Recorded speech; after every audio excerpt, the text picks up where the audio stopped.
Benvenuti o bentornati su questo canale dove parliamo di arte, musica e letteratura. Io sono Beatrice e oggi parliamo di Robert Schumann.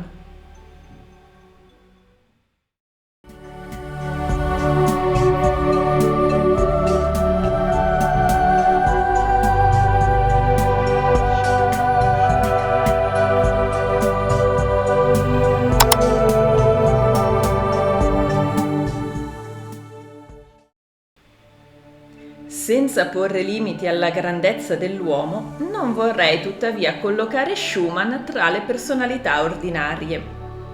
Ha talento per molte cose e nessun talento per altre. Il suo temperamento, melanconico.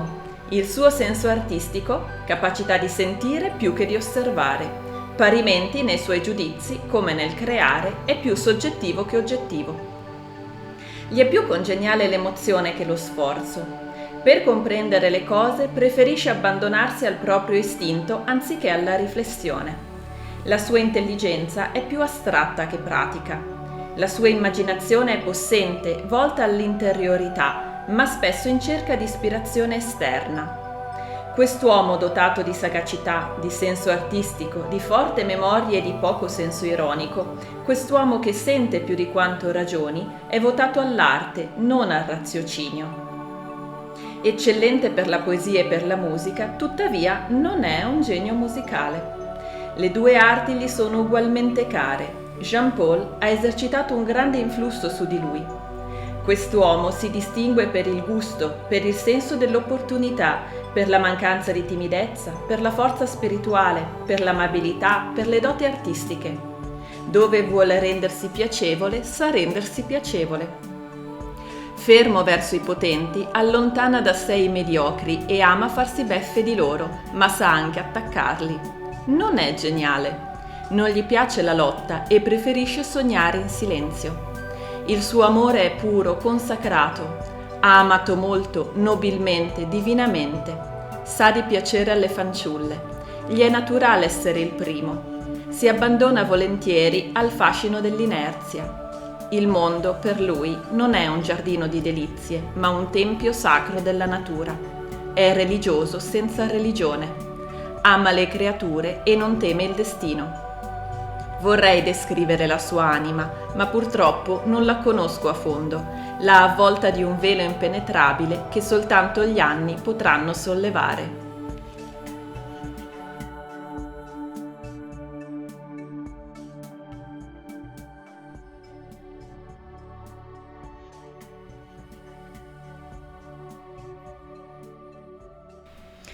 Ma chi è questo scrittore che dice di Schumann non lo voglio collocare tra le personalità ordinarie e che dice gli è naturale essere il primo, ma che dice anche per ben 2 volte che Schumann però non è un genio musicale?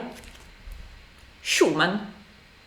Questo infatti è un autoritratto scritto letterario che Robert Schumann si fa nel 1828, cioè all'età di 18 anni. Ed è Schumann a descriversi così, descrivendosi in terza persona. Ed è interessante che in questo autoritratto Schumann dice di se stesso, in terza persona, vorrei descrivere la sua anima, ma purtroppo non la conosco a fondo. L'ha avvolta di un velo impenetrabile che soltanto gli anni potranno sollevare. Il problema è che accadde proprio questo. Robert Alexander Schumann nacque l'8 giugno 1810 a Zwickau, in Turingia, ultimo di 5 figli di August Schumann e sua moglie Johanna Christiana Schnabel. E questa è una rappresentazione di Zwickau, la città natale di Schumann in Turingia. La Turingia, ufficialmente Stato libero di Turingia, è uno dei 16 stati federati della Germania e si trova al centro del paese ed è anche tra i più piccoli, quindi Schumann è tedesco. La sua regione natale era rurale, ma aveva un ricco retaggio musicale.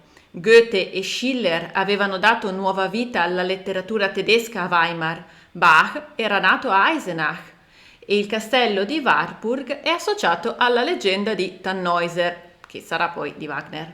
E queste sono tutte città della Turingia e dintorni. E anche Schumann diventerà uno dei più grandi compositori della cosiddetta musica classica. Tuttavia, all'epoca per Schumann nascere in questo contesto significò anche passare un'infanzia e un'adolescenza leggermente isolate. Niente di che, non è da pensare che fosse una condizione fuori norma, tutto normale, però leggermente più isolato, insomma, di quanto avrebbe potuto essere un bambino in un altro contesto sociale. E probabilmente anche per questo Schumann, fin da bambino e da ragazzo, si immerse nelle fantasie e in un mondo fantastico che viveva nella sua mente, anche perché, insomma, ci era portato a fantasticare.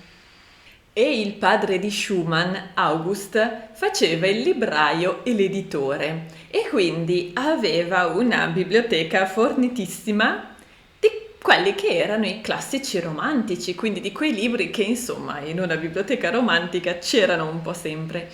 E August introdusse suo figlio fin da subito proprio alla letteratura, incoraggiandolo a leggere, a scoprire e quindi anche a immergersi in questi mondi fantastici. E Schumann amava leggere autori del calibro di Shakespeare, Byron, Walter Scott e Jean-Paul Frédéric Richter. E Schumann amava così tanto Jean-Paul che nel 1828, proprio l'anno dell'autoritratto scritto, si recò a Bayreuth in pellegrinaggio sulla tomba di Jean-Paul. E all'inizio Schumann era molto più appassionato di letteratura che di musica. Anche di musica, perché comunque i suoi l'avevano introdotto anche alla musica, tra l'altro sua mamma era una pianista dilettante. Però tra le due arti all'inizio Schumann preferiva di gran lunga la letteratura. E probabilmente la amava proprio perché amava stare in questi mondi fantastici. Tuttavia, all'età di 7 anni cominciò a prendere lezioni di musica da Johann Gottfried Kentsch, che era l'organista della cattedrale di Zwickau. E tra l'altro, da ragazzino, da bambino, Schumann era anche piuttosto estroverso e gli piaceva stare in mezzo alla gente per quanto possibile, gli piaceva esibirsi e infatti era comunque già diventato un ragazzino piuttosto popolare, a cui piaceva appunto esibirsi sia recitando poesie sia suonando. E di Schumann abbiamo anche dei ritratti e possiamo vedere che prima che la malattia cominciasse a mostrare i suoi segni pesanti, Schumann era anche un ragazzo e poi un uomo di bell'aspetto. Ma se Schumann era in effetti molto più appassionato di letteratura che di musica, come ha fatto alla fine a scegliere la musica e quindi alla fine a diventare uno dei più grandi compositori di quella che oggi è definita musica classica? Dunque, la leggenda in realtà non è una leggenda. Quello che accadde fu che Schumann decise di dedicarsi alla musica dopo aver ascoltato 2 virtuosi. Il primo fu Ignaz Moscheles nel 1819, quando Schumann aveva solo 9 anni. E il secondo, soprattutto quello che diede probabilmente davvero l'impulso, fu Niccolò Paganini nel 1830. Quindi la leggenda dice che, ma in realtà non è una leggenda. Il padre di Schumann, August, non stava benissimo di salute e quindi molto spesso si recava in giro per cure. Spesso si recava a Karlsbad. E nel 1819 August si portò dietro suo figlio Robert. E qui dobbiamo fare un inciso che ci sarà molto utile per seguire la biografia di Schumann. Suo padre, August, non stava tanto bene di salute. Il problema è che non è ben chiaro fino a che punto non stesse tanto bene di salute e fino a che punto invece quest'uomo fosse ipocondriaco. E quindi diciamo che si sottoponeva spesso a visite e cure a causa delle sue fobie. Inoltre sembra che August soffrisse di depressione. August è il padre di Schumann. Schumann si chiama Robert. Io chiamo il compositore Schumann per abitudine, perché normalmente i compositori vengono praticamente sempre appellati col cognome, quindi Schumann è Robert Schumann, il compositore, che a quest'epoca però è un bimbo, e suo padre è August Schumann, anche lui ovviamente, però lo chiamiamo August. Quindi August, il padre di Schumann, il padre del compositore Robert Schumann, pare insomma che soffrisse di ipocondria, di fobie e di depressione. E perché questa cosa è importante? Per quello che accadrà a Schumann. Pare infatti, o meglio non pare, diciamo che potrebbe essere possibile che August, se fosse stato realmente ipocondriaco, realmente vittima di fobie, possa aver influenzato il piccolo Robert. Infatti, cominciamo ad accennarlo qui, Robert Schumann, il compositore, soffrì per tutta la vita di fobie e sbalzi d'umore e dopo vedremo cosa accadrà poi.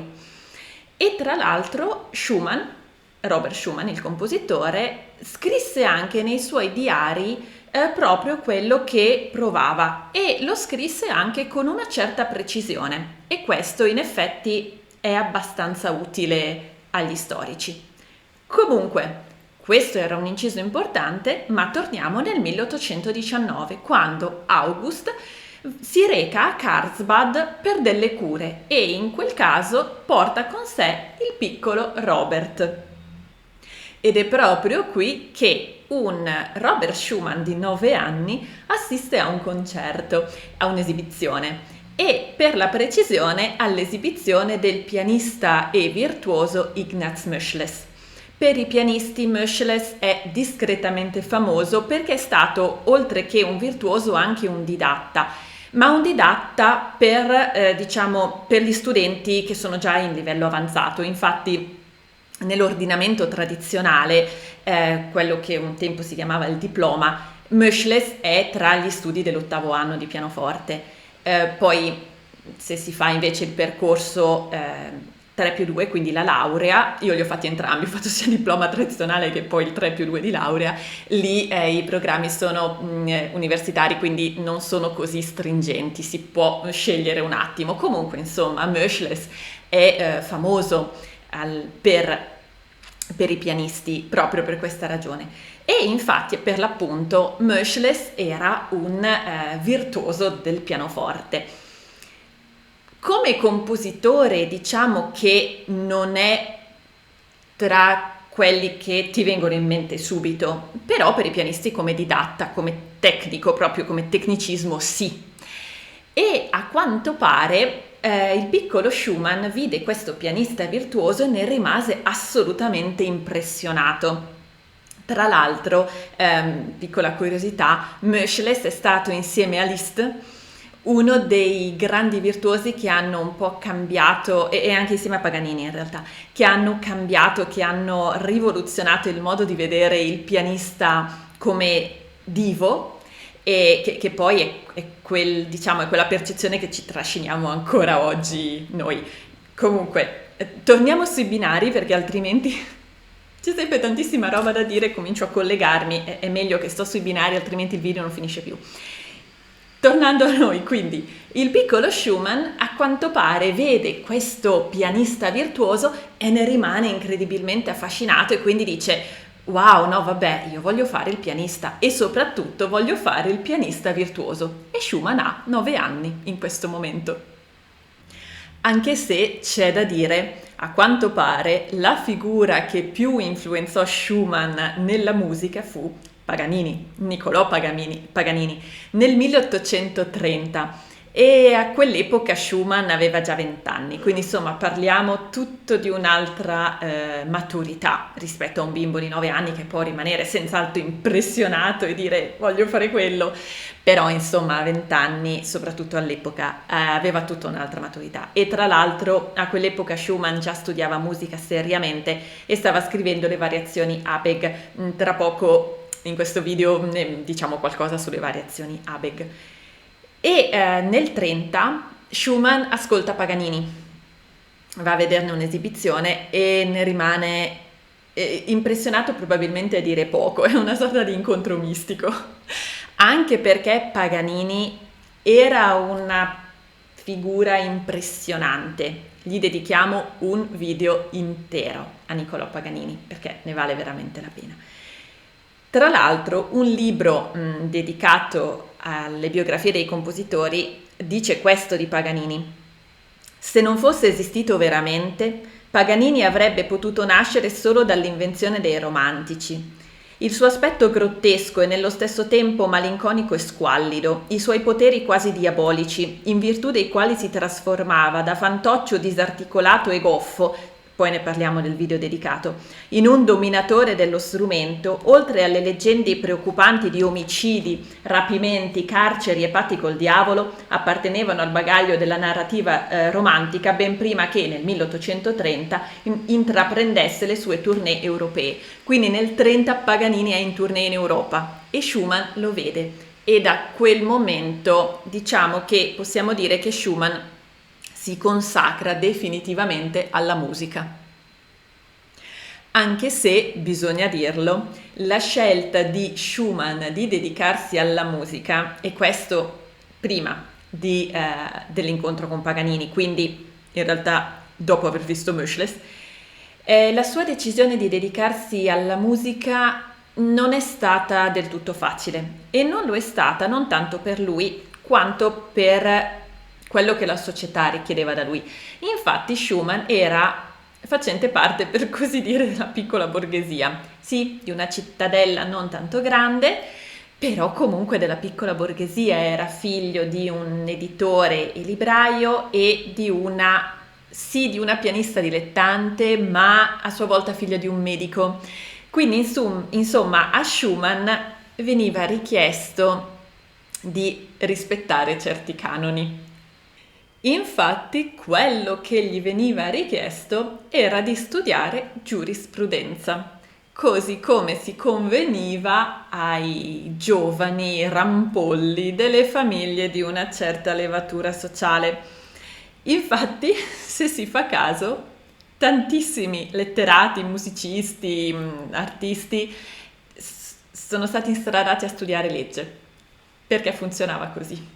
E quindi anche a Schumann era richiesto di studiare giurisprudenza, insomma, se voleva dare onore a se stesso e alla propria famiglia, doveva studiare diritto. E quindi per Schumann studiare musica significava in realtà entrare in conflitto con la propria famiglia. E lui era molto legato alla propria famiglia. Lui andava d'accordo con la propria famiglia, quindi insomma, come dire, non era così facile per lui mandare tutti a quel paese e dire faccio quello che voglio. E tra l'altro lui era anche molto molto legato a sua mamma, con la quale in realtà aveva un rapporto anche un po' conflittuale che fluttuava tra la dipendenza e la volontà di distacco. Quindi insomma in un certo senso non era sanissimo il rapporto, però tutto sommato Schumann andava d'accordo con la propria famiglia e quindi ecco, prendere la decisione di studiare musica ha significato in realtà mettersi contro la propria famiglia, cosa che insomma ha causato dispiacere un po' a tutti e anche a lui.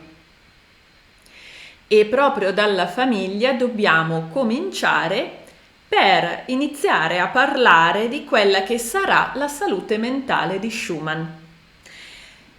Poco fa abbiamo parlato del fatto che a quanto pare il padre August soffrisse di fobie.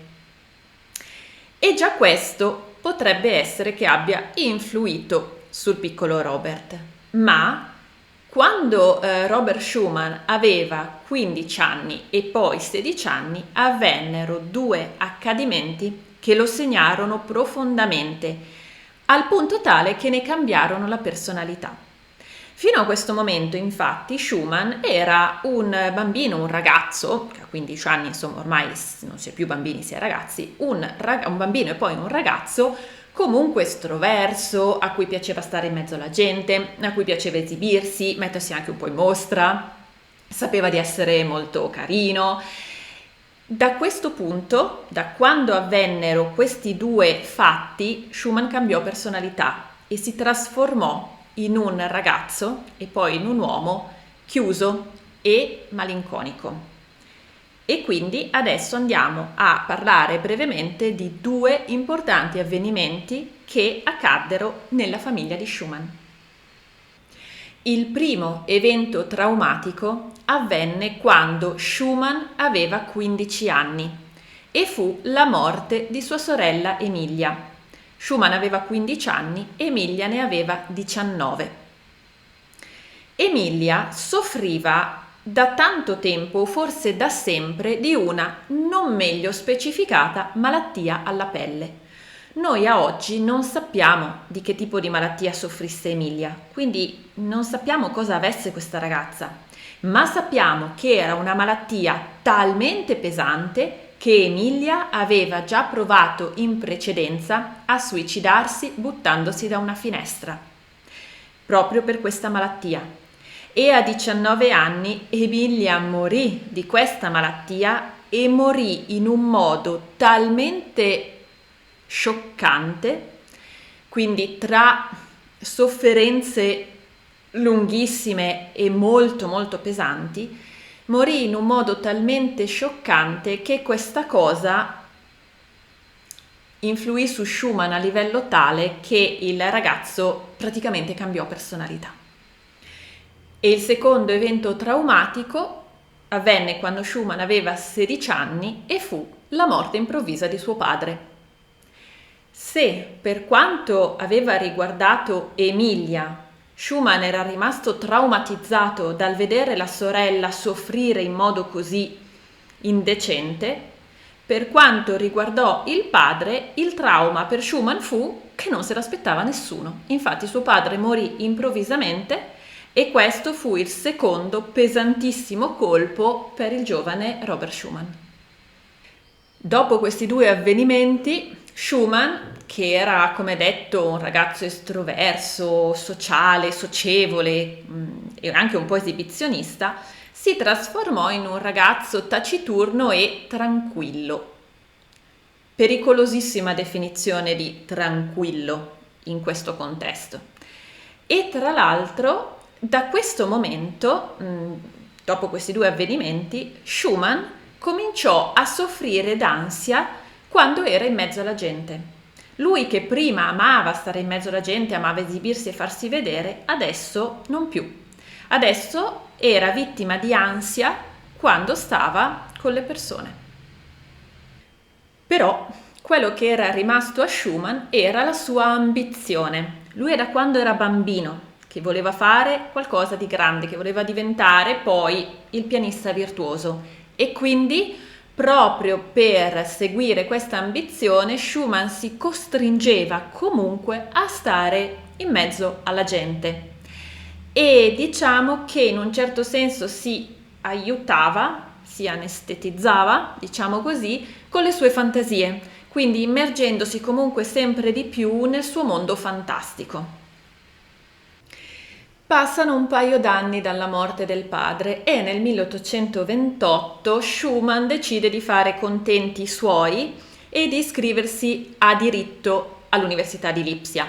Come dicevamo prima, è vero che a 9 anni Schumann disse voglio fare il pianista virtuoso, è vero, ma come dicevamo è vero anche che la decisione di fare musica era un attimo sofferta e la vero taglio arriverà nel 30 con Paganini. Adesso siamo nel 28, quindi un paio d'anni dopo la morte di suo padre, Schumann sì, vuole fare musica, ma ancora non ha deciso del tutto e quindi decide invece di fare contenti i suoi genitori, di seguire quello che la società richiede da lui e quindi va bene, si iscrive a giurisprudenza. Tuttavia, le cose non vanno per niente bene. Schumann, prima di tutto, non sopporta far diritto, ma soprattutto il punto è che lui si sente davvero abbandonato e non capito dalla sua famiglia e questo lo manda in una sorta di stato depressivo. Comincia a condurre una vita dissoluta, comincia a darsi agli incontri occasionali un po' con chi capitava, ma la cosa peggiore è che comincia a darsi all'alcol. E in questo periodo i suoi, disturbi a livello mentale cominciano un poco a farsi vedere. Infatti in questo periodo Schumann comincia per l'appunto a soffrire di depressione, soffre anche di disturbi del sonno, soffre di attacchi d'ansia, di palpitazioni e di senso di derealizzazione, cioè, per dirla in modo semplice e un po' dozzinale, soffre di senso di irrealtà, mettiamola così, giusto per capire. Quindi, insomma, come dire, la situazione non è proprio bella. Tuttavia, possiamo dire che l'arte salva Schumann, nel senso che lui non aveva niente voglia di studiare diritto, però era molto attivo nella vita artistica e musicale della città e questo lo tenne su. E tra l'altro è proprio in questo periodo che conosce il poeta Heinrich Heine e, come dicevamo, si reca in pellegrinaggio sulla tomba di Jean Paul. E nel 1828 avviene un incontro che Schumann a questo punto non lo sa ancora, sarà per lui importantissimo, fondamentale direi. Nel 1828 a casa dei Carus Schumann incontra e conosce Friedrich Wieck. Perché a casa dei Carus? Allora, a casa dei Carus c'erano Agnes e suo marito Ernst August Carus. Il punto, e lei, Agnes, era una soprano. Il punto è che Agnes era sposata a Carus, ma era nata Küster e suo padre, il professor Küster, era professore all'Università di Diritto dove studiava Schumann. Quindi il mondo è piccolo e perciò Schumann frequentava questo ambiente. E tra l'altro Schumann si era perdutamente innamorato di Agnes. Tuttavia questo era un amore impossibile, infatti non successe mai niente, perché lei era già sposata. Era anche 8 anni più grande di lui, ma vabbè, questo fa niente, però era già sposata, quindi non accadde mai nulla, ma Schumann ebbe questo amore passionale per lei, un po' come gli accadeva. Schumann viveva spesso questi amori impossibili che alla fine si svolgevano e terminavano unicamente nella sua mente. E nel circolo dei Carus Schumann conosce Friedrich Wieck, il quale era un importantissimo maestro di pianoforte. Questa cosa per Schumann è il segno divino e quindi riesce a diventare allievo proprio di Wieck. E in questo momento Schumann comincia a dedicarsi seriamente allo studio della musica e del pianoforte e tralascia in realtà completamente gli studi di giurisprudenza. E Schumann, che in questo momento ha 18 anni, fa quello che all'epoca si usava fare, cioè si trasferisce a casa del suo maestro, quindi si trasferisce a casa di Friedrich Wieck. Casa dove c'è anche la piccola figlia di Wieck, Clara, che in quel momento ha 9 anni. E in questo periodo Schumann, che era comunque ancora un ragazzo studente, decide di intraprendere un viaggio. Si reca a Francoforte, a Magonza, ad Heidelberg e poi in Italia, Brescia, Venezia, Milano, quindi non è che giri tutta l'Italia. però in Italia ha occasione di sentire la musica di Rossini e ascolta Giuditta Pasta, che è una soprano italiana famosissima, che tra l'altro ha fatto parte dei suoi studi anche a Como. E nel 1830 Schumann termina il suo viaggio e a questo punto ha fermamente deciso di interrompere definitivamente gli studi di giurisprudenza, anche perché ricordiamo che nel 30 lui ha ascoltato Paganini e quindi da lì lui ha davvero deciso che voleva fare solo e soltanto il musicista professionista. Quindi, di ritorno dal suo viaggio, scrive a sua madre dicendole quello che pensa e la madre gli dà il benestare. Quindi la madre gli dice: va bene, allora interrompi l'università di diritto e studia musica. E quindi Schumann comincia questa volta a studiare davvero seriamente la musica e studia pianoforte con Friedrich Wieck e composizione con Heinrich Dorn. E Schumann, lo sappiamo, è da quando è bambino che lui ha in testa di fare il pianista virtuoso, cioè il tecnicista, per così dire, i virtuosisti, quelli che hanno una grandissima capacità tecnica. Lui studia tanto, però insomma i risultati sono così così, nel senso che lui, per quanto studi e per quanto si impegni, il virtuoso nel vero senso del termine non riesce veramente a farlo. Fa il pianista, ma il virtuoso tecnico, insomma, come dire, fa un po' fatica. Ma c'è una cosa che a quanto pare a Schumann riesce molto bene ed è comporre. Infatti è di questo periodo quella che sarà la sua opera 1, cioè le variazioni Abegg. E le variazioni Abegg si chiamano così per un motivo, o forse due. Si chiamano variazioni Abegg o variazioni sul nome Abegg o variazioni sul tema Abegg. Ad ogni modo, Abegg è A, B, E, G, G ed è quello che viene definito un crittogramma musicale. Abegg, infatti, è una sequenza di note. Nei paesi di lingua tedesca e anglosassone si utilizza quella che viene chiamata notazione letterale, cioè alle note viene dato il nome, per così dire, di alcune lettere dell'alfabeto, a differenza per esempio della lingua italiana dove alle note viene dato come nome delle sillabe, vengono date come nome delle sillabe. E quindi A, B, E, G, G è la sequenza La, Si bemolle, Mi, Sol, Sol, ovvero questa.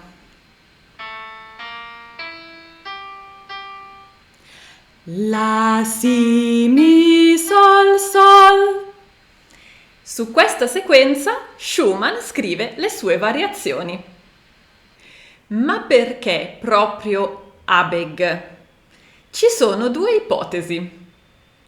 La prima è che Abegg sia il cognome di Meta Abegg, una nobile signora, che però non esiste.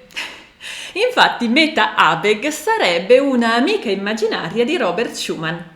E la cosa curiosa è che Meta sarebbe l'anagramma di tema, quindi tema Abegg. Piccola chiosa. Ma Schumann non è tedesco, come fa a fare i giochini sulla parola meta, tema, sulla parola italiana? Sì, però al di là del fatto che probabilmente conoscesse il latino almeno un po', ma il punto è che in musica la lingua universale è l'italiano. Infatti sulle partiture le diciture sono sempre in italiano, crescendo, diminuendo, ritardando, andante, allegro, adagio, è sempre tutto in italiano perché la lingua universale della musica è l'italiano. Poi ci sono alcune eccezioni, per esempio Beethoven indicava in tedesco, però di fatto è così e quindi non è strano che anche una persona non di madrelingua italiana sapesse comunque però le parole di riferimento della musica proprio in italiano. Mentre la seconda ipotesi dice che Abegg era il cognome di Pauline von Abegg. Questa invece sì, una persona realmente esistente, realmente esistita, che Schumann ha conosciuto e incontrato quando lui aveva 20 anni. E questa ipotesi sembrerebbe confermata dall'edizione delle opere pianistiche di Schumann che fece la moglie di Schumann. Insomma, per essere l'opera 1 sicuramente è molto interessante questo lavoro, però Schumann fisso era sul fatto che lui doveva diventare un pianista virtuoso. Lui della composizione no, gli interessava. Anzi, in realtà vedremo che forse in realtà gli interessava molto di più che diventare un pianista. Però lui a livello razionale ci aveva in mente sta roba che doveva fare il pianista virtuoso e non ci stava riuscendo un granché. A differenza di qualcuno che invece ci stava riuscendo piuttosto bene a fare il pianista, anzi la pianista. Clara, la figlia di Friedrich Wieck, cioè la figlia del suo maestro, la piccola Clara di 10 anni, che stava cominciando a fare concerti e Schumann la accompagnava. E Schumann quindi continua a studiare per fare il pianista virtuosista. Il punto è che tra il 1831 e il 1832 accade qualcosa di molto interessante e anche di molto strano, e qualcosa che ci dovremo ricordare, perché ci servirà molto più avanti in questo video per fare alcune considerazioni. A Schumann infatti si paralizza il dito di una mano. Ora, quale dito, quale mano? Dunque, la maggioranza delle fonti riportano il quarto dito della mano destra. Per completezza devo dire che un'unica fonte tra le mie riporta mano sinistra. Direi che, visto la quantità, direi mano destra a questo punto. Quarto dito, qualcuno dice anche terzo dito. Ad ogni modo, per capirsi, il quarto dito è l'anulare, il terzo dito è il medio. Quindi, nella mano destra, prendiamo per buono che sia la destra, a Schumann si paralizza il quarto dito e forse un pochino anche il terzo. Ma perché? E come? Ecco, questo è un mistero e è questa cosa che dovremmo ricordarci. Parrebbe infatti che Schumann, insoddisfatto dei suoi progressi nel diventare un virtuoso della tastiera, si sia inventato un sistemino, che però è stata una gran brutta idea, perché a quanto pare Schumann si è legato in qualche modo questo quarto dito e poi ha studiato tecnica per fare, nella sua idea, per fare sì che la mano diventasse più agile. Devo dire che non mi è ben chiaro come, nel senso che come fa la mano a diventare più agile se fissi un dito? Non sappiamo esattamente come Schumann abbia legato questo dito, come l'abbia fermato, cosa abbia fatto di preciso, e quindi è anche difficile capire qual era il suo ragionamento. Devo dire una cosa per informazione: il quarto dito, cioè l'anulare, è legato a livello tendineo con il quinto, cosa che le altre dita non hanno. Questa è la ragione per cui, nonostante ci sia tecnica e allenamento, il quarto dito non avrà comunque mai lo stesso grado di libertà che possono avere le altre, proprio perché è legato a livello fisiologico. Ma il punto è che va benissimo così. Si può tranquillamente diventare un ottimo pianista e anche un virtuoso, se si ha la voglia e la pazienza di studiare per diventarlo, con il quarto dito così come è fatto. Quindi mi faccio la domanda se forse Schumann non abbia tentato di lavorare il quarto dito per questa ragione, perché vedeva che non si alzava come gli altri, ma il punto è che non si può alzare come gli altri ed è giusto così, è normale così. Resta comunque il fatto che non capisco come si faccia a risolvere, che poi non si può risolvere questa cosa, ripeto, è fisiologica, ma anche nell'ottica di volerla risolvere non mi è chiaro come si faccia legando il quarto dito. Ad ogni modo, parrebbe, almeno anche una delle figlie di Schumann dice questo, parrebbe che Schumann abbia proprio fatto così. Il problema è che facendo così non ottieni una maggiore agilità della mano, ottieni un disastro purtroppo, ed è quello che ottenne lui, gli si paralizzò il dito. Tuttavia, questa a oggi non è l'unica ipotesi o spiegazione che si dà a questo avvenimento. Adesso infatti volevo leggere un paragrafo dove parla un medico e questo medico dice così. Molte biografie di Schumann sostengono che la sua promettente carriera di virtuoso finì improvvisamente per una lesione al terzo e quarto dito della mano destra, che si dice sia stata causata o esacerbata da un attrezzo meccanico pesante utilizzato per fare esercizi al pianoforte. Sì, infatti la maggior parte delle fonti parla di ha legato il dito, alcune parlano di qualche tipo di attrezzo, di varicatore, peso, qualcosa di meccanico, insomma non si sa esattamente cosa abbia fatto Schumann. Comunque il medico prosegue. Oggi è difficile determinare la natura della lesione. I rapporti scritti dai medici contemporanei alludono a dita diverse e divergono anche per altri importanti dettagli. Ad esempio, non è ben chiaro se la sensibilità fosse andata perduta oppure no. Addirittura qualche fonte riporta mano destra e qualche fonte mano sinistra, quindi anche lì non siamo per niente in chiaro. Il medico prosegue poi. La maggior parte delle relazioni parla di debolezza o paralisi nel descrivere i sintomi della malattia. La lesione potrebbe anche essere una tenosinovite prodotta da una serie di distorsioni. In occasioni successive Schumann fu certamente in grado di suonare utilizzando benissimo la mano destra e questo è vero, infatti a un certo punto, non è neanche ben chiaro quando, comunque poi Schumann riprende a usare, cioè poi Schumann suonava, non è che non suonasse, quindi a un certo punto gli è passata sta cosa. E a questo punto il medico prosegue e comincia a fare un'ipotesi di diagnosi piuttosto interessante.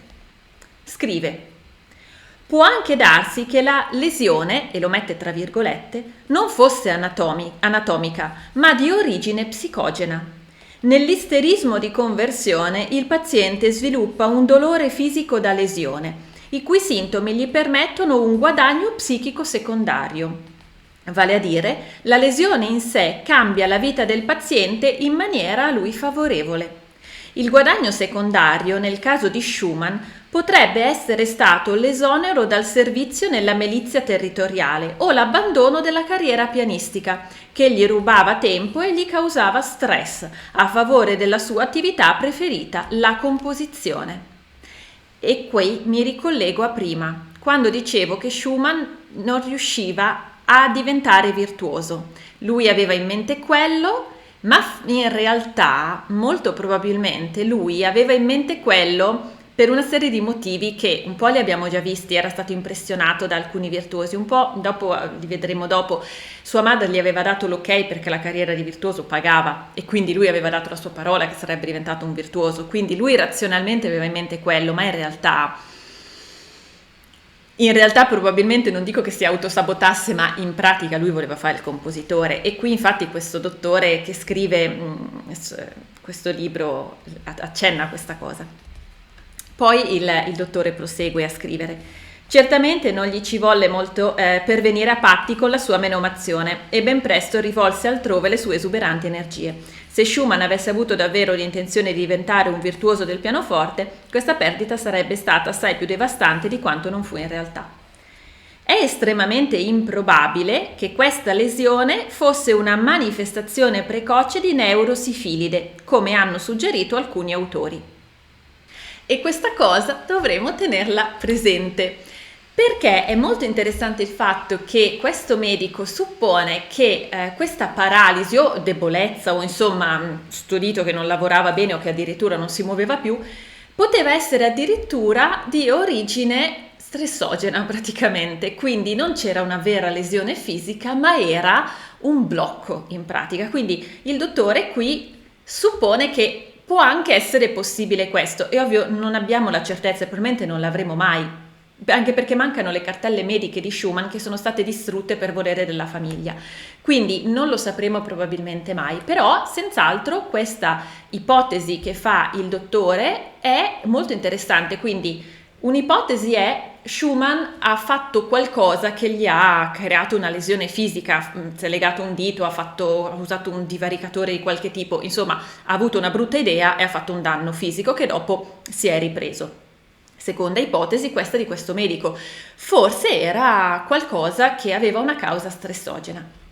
E poi c'è la terza ipotesi, quella a cui accenna il dottore in fondo a questo paragrafo. Lui dice che è estremamente improbabile che ciò fosse manifestazione di neurosifilide. Perché questo? Perché, questo infatti ce lo dobbiamo ricordare per dopo, verso la fine del video, quando andremo a parlare delle possibili cause, ipotesi sulle cause della malattia di Schumann, ci sarà qualcuno che avanzerà l'idea della sifilide, che però in effetti non sembra eccezionalmente probabile, però ne parliamo dopo. Insomma, sia come sia, questo incidente, chiamiamolo così, dà una svolta alla vita di Schumann, perché a questo punto lui fisicamente il pianista non lo può più fare. Poi, come detto, questa lesione di qualunque natura sia guarirà, quindi poi lui suona, cioè lui durante tutta la sua vita suona. Però il punto è che non fa il pianista virtuoso di lavoro, adesso a parte il virtuoso, non fa proprio il pianista di lavoro, lui fa il compositore di lavoro, perché a questo punto siamo tra il 1832 e il 33, lui si trova con un impedimento fisico che lo ferma, quindi lui non può più fare il pianista virtuoso, poi guarirà, però lui ancora non lo sa, e quindi lascia l'idea di fare il pianista di mestiere e prende la strada per fare il compositore di mestiere. E piccola parentesi, ma c'è un problema in tutto questo? Beh, il problema è economico, nel senso che fare il pianista, soprattutto il virtuoso, pagava un sacco, fare il compositore, insomma.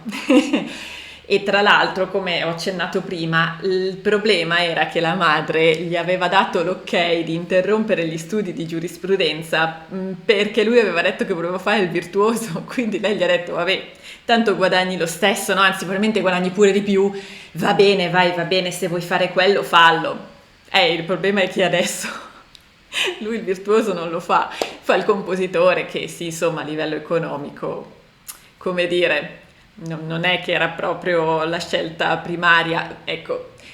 Teniamo conto una cosa, ma c'erano un sacco di compositori, sì, ma la maggior parte di loro erano musicisti anche pratici, cioè fare solo il compositore non è che pagasse mica niente, mentre fare il concertista sì, perciò se si guarda tutte le varie personalità erano compositori e anche concertisti normalmente o direttori d'orchestra, quindi ecco, quello poi era il lavoro che pagava e poi si scrivevano anche le musiche. Schumann invece finirà a fare unicamente il compositore di lavoro.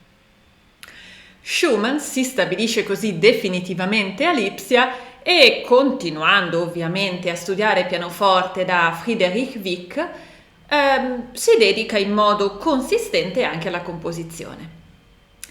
Ma, o meglio, perché non è che questa cosa influisca negativamente sui suoi studi, nel 1834 Schumann conosce Ernestine von Fricken, una ragazza che studiava pianoforte proprio nella classe di Friedrich Wieck. In pratica sia Schumann che Ernestine erano entrambi allievi di Wieck. E Schumann scrisse a sua madre: «È figlia del barone Ignaz Ferdinand von Fricken, un nobile boemo, e sua madre è la contessa Zedwitz. Ha un'anima di fanciulla, tenera e intelligente, devota alle arti, straordinariamente musicale e appassionatamente affezionata a me. Insomma, il genere di donna che io sceglierei per la mia vita». Fantastico. Solo che quelli che conoscevano Ernestine, diciamo che dicevano che, vabbè, non è che fosse poi così straordinariamente brava al pianoforte a quanto pare, però insomma, qui sarebbe tutto da vedere. Quello che però dicevano è che lei, sì, per carità era attratta da Schumann, ma apparentemente non è che ci fosse tutta questa passione, vabbè, però insomma tant'è. Una delle persone incredibilmente entusiaste di questa relazione era Friedrich Wieck, il maestro, che era talmente contento che questi due giovani ragazzi si fossero piaciuti che addirittura era andato a dirlo al padre di lei. Ma Schumann era veramente preso da questa ragazza. Tra l'altro, i due giovani, Schumann e Ernestine, si erano anche scambiati un anello e un ritratto. Quindi in pratica questi due erano effettivamente fidanzati. E all'epoca il fidanzamento non era una cosa del tipo stiamo insieme, vediamo come va. Il fidanzamento era l'anticamera del matrimonio. Rompere un fidanzamento non era cosa da poco. Quindi i due ragazzi, per le convenzioni dell'epoca, essendosi scambiati il pegno d'amore, erano tecnicamente fidanzati. E Schumann le dedicò il suo Allegro Opera 8 e compose anche gli studi sinfonici sulla base di un'idea musicale che era del padre di lei, il barone von Fricken, che era anche un musicista e un flautista dilettante. E Schumann fece una sorta di altro pegno d'amore scrivendo il Carnaval Opera 9. Il Carnavale infatti è basato sul tema Ash-Sha, che anche questo è un crittogramma musicale, quindi A-S-C-H, S-C-H-A, dove le note corrispondenti sono La bemolle Do Si e Mi bemolle Do Si La. Ma perché questo? Perché Ash era il nome del possedimento del padre di Ernestine in Boemia. Ah sì, e una seconda cosa. Sha sono le lettere musicabili nel nome Schumann. Perché prima, quando parlavamo delle variazioni Abegg, abbiamo detto che nella notazione letterale, diciamo, alle note viene dato il nome delle lettere dell'alfabeto. Diciamo che le note si chiamano come alcune lettere dell'alfabeto, per esempio il La è A, il Si è B, Si naturale, il Do è C e così via, fino al Sol che è G, poi ci sono alcune alterazioni. Questo comporta che non è che tutte le lettere dell'alfabeto corrispondano a delle note, solo alcune lettere dell'alfabeto. Quindi nel nome Schumann le lettere che corrispondono a delle note sono S, C, H, A, proprio in quest'ordine Schumann.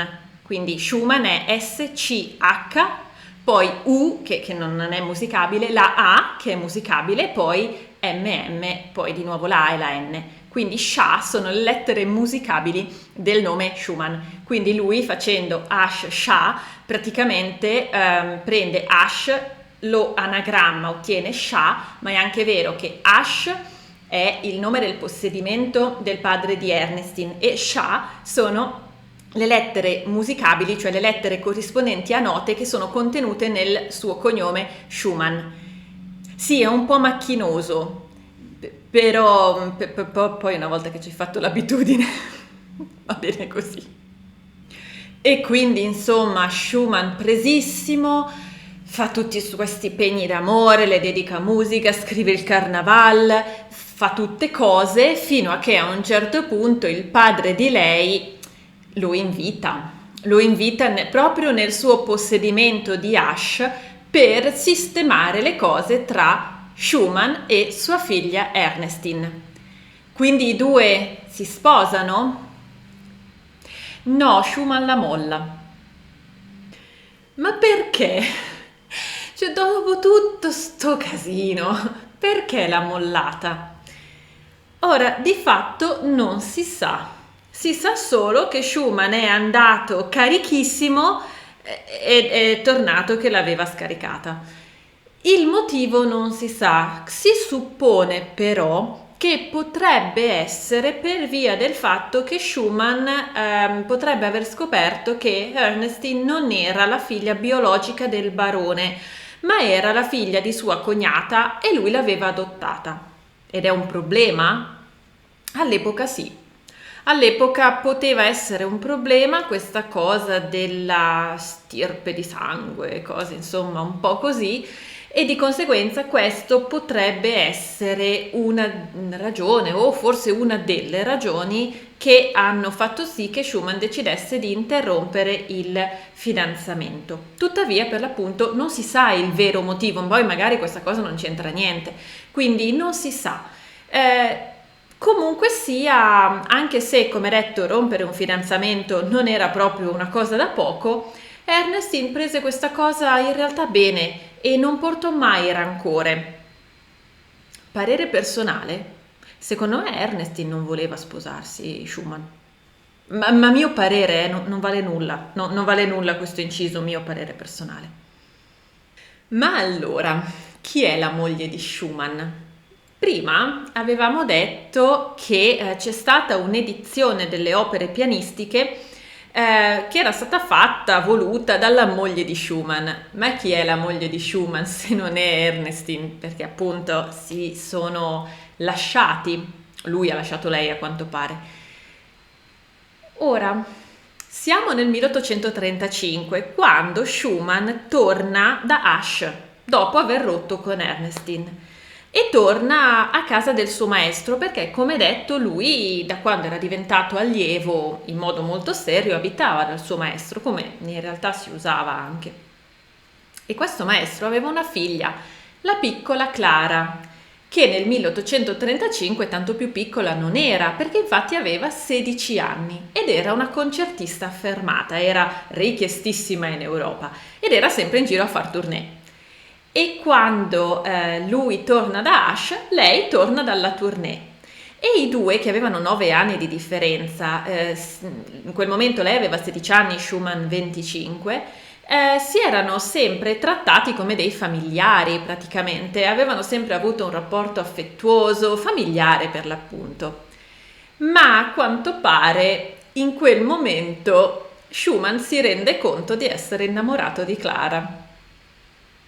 Ma chi è o com'è Clara Wieck? Il disegnatore Lisée descrisse così Clara.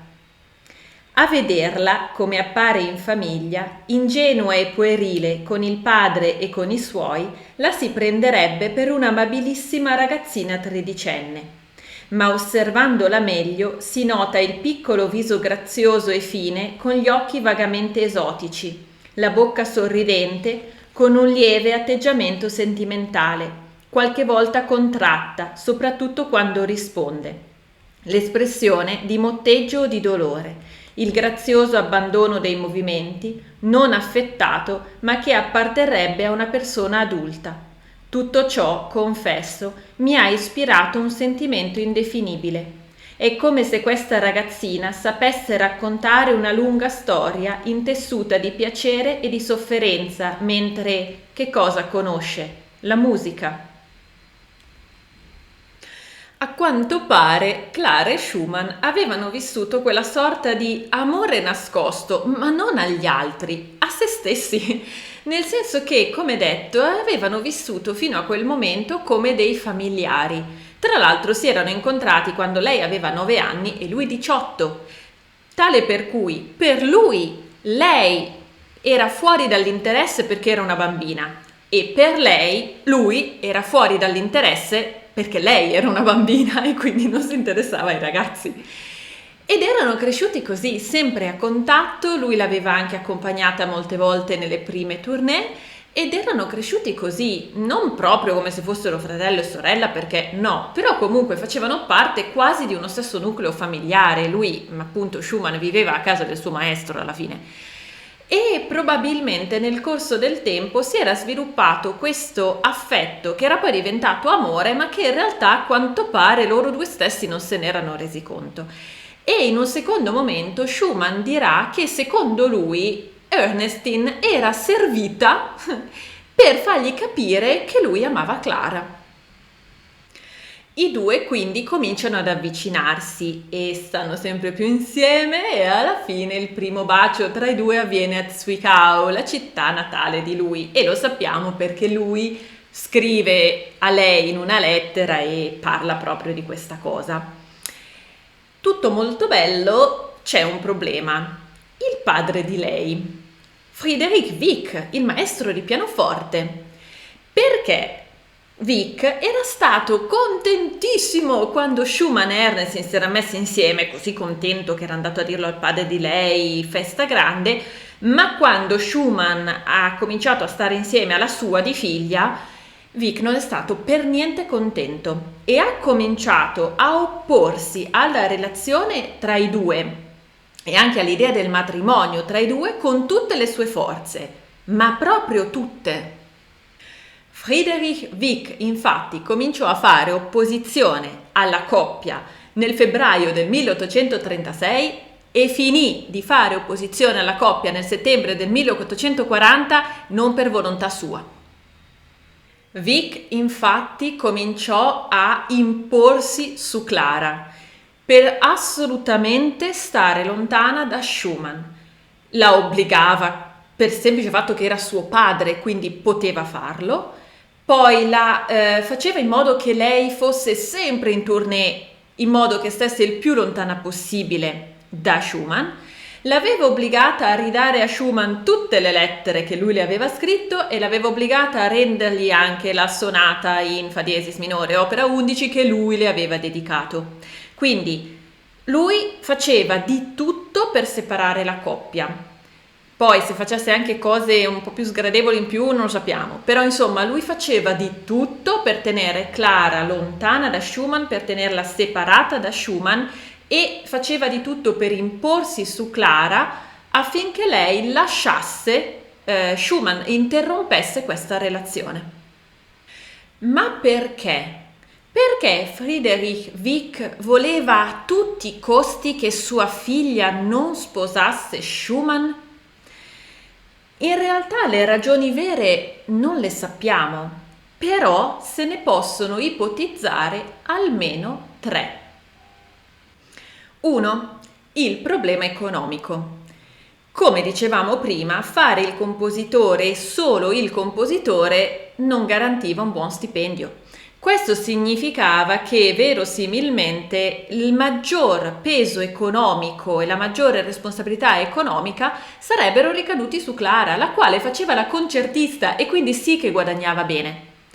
Ma c'era anche un altro problema. Clara era una donna e come donna era obbligata a fare figli. E lei, diventando madre, avrebbe dovuto dedicarsi in modo praticamente completo o quasi completo ai suoi figli e questo, Wieck lo sapeva, avrebbe frenato, se non addirittura interrotto, la carriera concertistica di Clara. Ma come fare se era lei a dover mantenere economicamente la famiglia dal momento che il marito faceva il compositore e solo il compositore, quindi verosimilmente non guadagnava quasi nulla? Tra l'altro, qui volevo fare un piccolo inciso per mostrare quanto purtroppo le donne non erano praticamente, l'opinione delle donne non contava niente, non sono mai state tenute in considerazione. Come detto, lei quanto donna doveva fare figli, non è che poteva se voleva, doveva, punto, non c'erano alternative, quindi lei avrebbe dovuto fare la madre perché quello era il suo ruolo in quanto donna, no? Secondo questo tipo di cultura, secondo questo tipo di cultura patriarcale, la funzione della donna è quella di fare figli, quindi quello è quello che devi fare, perciò quando lo fai è l'unica cosa che devi fare. E in questo senso c'è una citazione di Schumann, quindi di suo marito, spoiler, sì perché lo sappiamo, Clara Wieck diventerà Clara Schumann, quindi i due si sposeranno.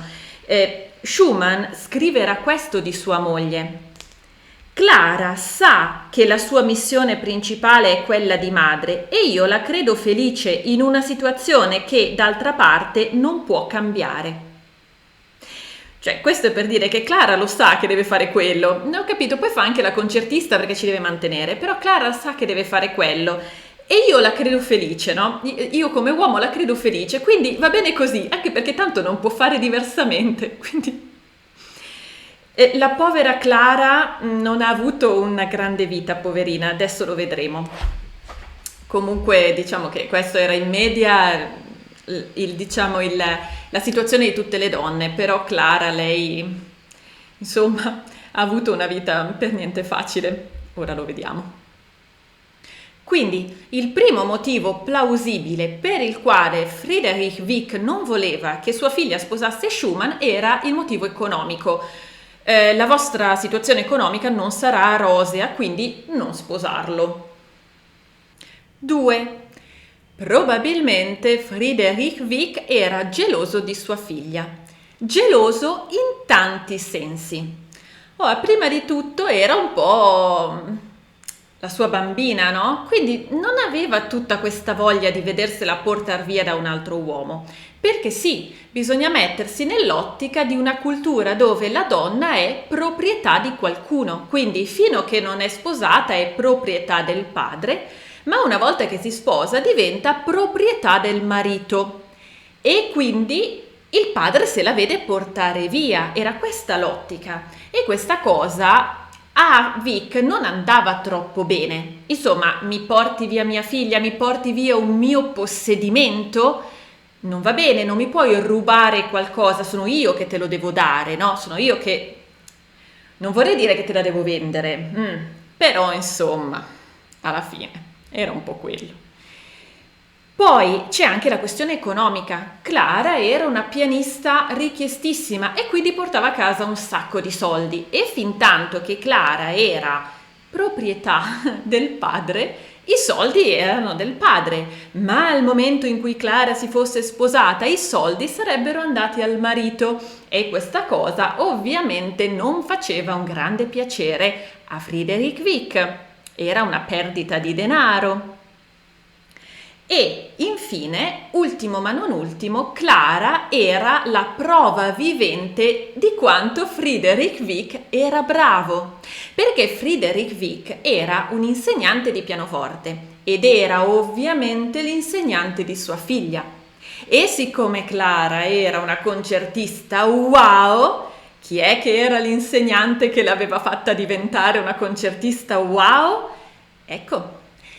Chiaramente Clara era il biglietto da visita di suo padre e quindi Vic era geloso in tanti versi di Clara e perciò queste motivazioni di gelosia potrebbero essere altre motivazioni plausibili per le quali Friedrich Wieck non aveva nessuna voglia che Clara sposasse Schumann e in quest'ottica probabilmente non aveva voglia che sposasse nessun altro. E 3.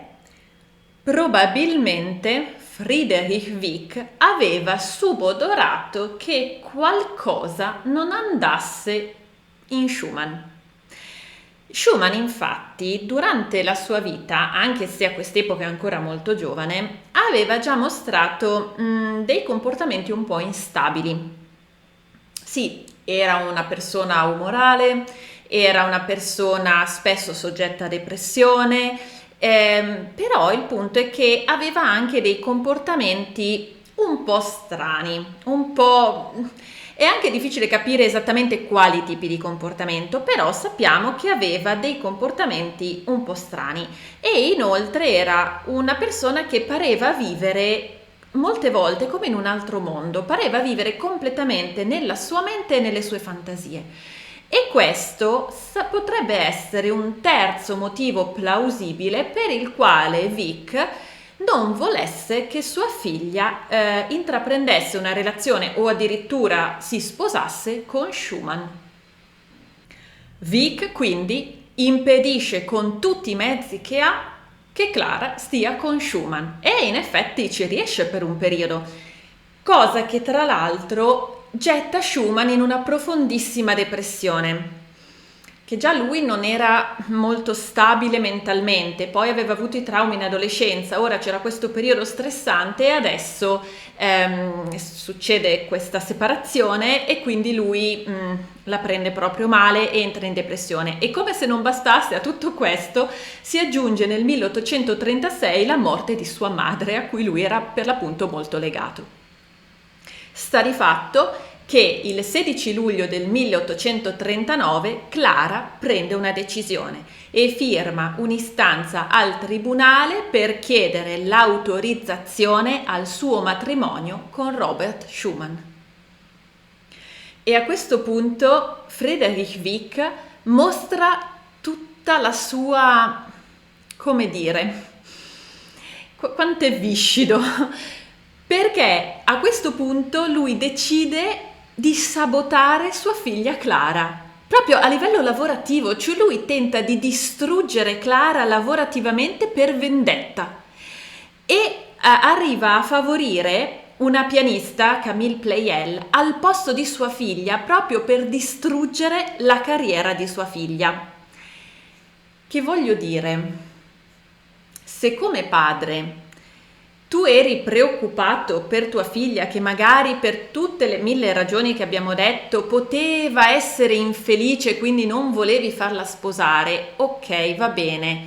Ma il punto è, se poi tu arrivi al momento che lei va contro un tuo ordine a voler distruggere lei, viene l'idea che forse le tue preoccupazioni non erano tanto per la felicità di lei, quanto per il tornaconto tuo.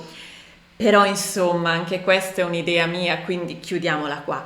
Ad ogni modo succede anche questo, cioè Vic tenta di distruggere lavorativamente sua figlia, tra l'altro non ci riesce per fortuna e nel 1840 Friedrich Wieck si trova obbligato a smettere di fare opposizione alla coppia, come dicevo, non per volontà sua, ma perché gliel'ha detto il tribunale e quindi lui se la deve mettere via. E l'opposizione alla coppia finisce qui. E tra l'altro, parentesi, nell'agosto del 37 Ernestine von Fricken si trova a Lipsia e incontra Clara e Schumann e tra l'altro le viene chiesto di testimoniare contro di loro a favore di Friedrich Wieck. In pratica lei, che era stata mollata da Schumann all'orlo del matrimonio, avrebbe dovuto testimoniare contro Schumann e lei non lo fa, lei si rifiuta. Io sono dell'idea che Ernestine sia stata contenta alla fine di non avere, probabilmente lei quest'uomo non le andava veramente bene, io ho quest'idea, comunque insomma Ernestine decide di non testimoniare contro Schumann e quindi diciamo che adesso grazie a lei no, però insomma anche lei è stata un motivo per il quale alla fine il tribunale comunque ha dato ragione a Robert Schumann e Clara. E infatti il 12 settembre del 1840 nella chiesa di Schönefeld, un paese fuori Lipsia, Robert Schumann e Clara Wieck si sposano e da questo momento Clara diventa Clara Schumann, così come la conosciamo tutti oggi. Ma comunque non dobbiamo dimenticare che Schumann è a tutti gli effetti un compositore e in realtà in tutto questo tempo, anche in tutti questi anni così stressanti e difficili, Schumann non ha mai smesso di scrivere. E in realtà fino al 1839, quindi fino a un annetto circa prima di sposarsi, lui scrisse solo ed esclusivamente per pianoforte e questa cosa è curiosa da sapere perché è un pochino una novità nel panorama dell'epoca. E tra l'altro è qualcosa che poi faranno anche altri compositori suoi coetanei, come per esempio Chopin. C'è da dire che, curiosità, mentre Chopin scriverà davvero solo per pianoforte, a parte un'eccezione, Schumann invece scriverà molto molto per pianoforte, però poi si dedicherà anche ad altri generi. Ah, piccola curiosità in merito, nel 1840, quando si sposa, Schumann è talmente felice che compone una valangata di lieder. E una cosa interessante da sapere su Schumann è che in un certo senso rivoluzionò un po' la musica, nel senso che fino a questo momento, circa, perché poi è chiaro che è una semplificazione, perché non è che la storia funziona a compartimenti stagni, però per semplificare, diciamo che fino più o meno a questo periodo la musica era strutturata secondo delle forme, diciamo, tradizionali, per esempio la famosissima forma sonata, che sono delle forme ma diciamo rigide, poi in realtà i compositori ci facevano un po' quello che gli pareva, però diciamo che sono forme rigide, sono forme codificate, ecco, forse questo si capisce meglio, sono forme codificate. Schumann si reinventa un po' e per esempio una sua caratteristica è fare quelli che lui chiama i quaderni, cioè lui invece di fare un'opera che va dall'inizio alla fine con una grossa macrostruttura, lui fa una raccolta di piccoli pezzi. I classici quaderni schumanniani. Lui fa una raccolta di piccoli pezzi, quindi fa pezzi brevi con idee musicali anche brevi che compaiono e ognuno di questi quadretti praticamente ha una sua logica intrinseca e molto spesso rimanda a delle immagini. Poi c'è da dire Schumann non è eccezionalmente descrittivo, ci sono compositori che sono molto più descrittivi di lui, però comunque lui fa questi brani, questi quadretti, dove c'è un'idea, dove c'è un titolo, dove rappresenta qualcosa e lo conclude lì nel piccolo lavoro, e poi fa una raccolta molto spesso organica, quindi molto spesso che ha un filologico, una raccolta di tutti questi piccoli brani che, come detto, per l'appunto molto spesso sono guidati da un filologico. Questa è un po' una sua novità, che poi ovviamente da qui in poi verrà ripresa anche da altri compositori. E tra l'altro lui, che era partito con l'idea di fare il virtuoso, poi è andata come è andata, lui scrive gli studi, tra cui gli studi da Paganini. Lui Paganini gli era proprio rimasto qua. E questa storia del virtuoso, del virtuosismo, lui scrive questi studi, cioè questi brani che però non sono brani didattici, e questa è una novità per l'epoca. Scrive degli studi che però non sono brani didattici, ma sono brani da concerto, che però presentano ciascuno una difficoltà, almeno una difficoltà tecnica. Tra l'altro questo modo di scrivere, cioè gli studi da concerto, diventano poi una sorta di must-have nel romanticismo, e lui ne ha scritti e aveva sempre quest'idea di affrontare le difficoltà tecniche. E in tutto questo Schumann scrisse anche molte composizioni su forme tradizionali, per esempio sonate, improvvisi, scrisse una toccata, una fantasia e tanta roba. Quindi Schumann innovò, però scrisse anche attenendosi alle forme tradizionali. E Schumann, dopo tutto, diventò anche un compositore di una certa notorietà. Quindi non è che era ricco, ok? Non è che era ricco facendo il compositore, però alla fine era sempre Clara quella che portava a casa più soldi. Però, insomma, non andava neanche così male come si pensava. E c'è un motivo in realtà del perché lui riusciva a spingere particolarmente. Perché c'era Clara. Lui seguiva Clara in tournée e, scrivendo musica, molto spesso lei, che era una concertista richiestissima in tutta Europa ed era sempre in tournée, lei inseriva nei suoi programmi di concerto anche i brani del marito, e quindi grazie a lei le composizioni di lui avevano ampia diffusione.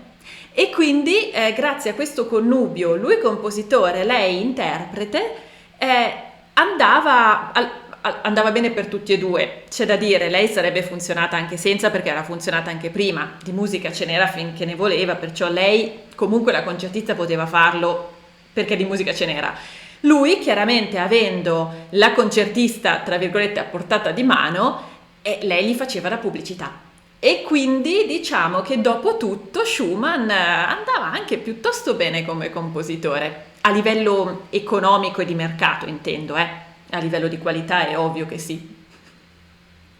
E tra l'altro, visto che, come detto, Schumann seguiva Clara in tournée, Schumann aveva quindi anche occasione di conoscere altri musicisti, concertisti, compositori, direttori d'orchestra, e quindi di fare anche amicizie. Per esempio divenne amico di Berlioz, divenne amico di Liszt, anche se la loro era un'amicizia un po' litigarella, e conobbe Wagner, anche se in realtà con Wagner non legò particolarmente.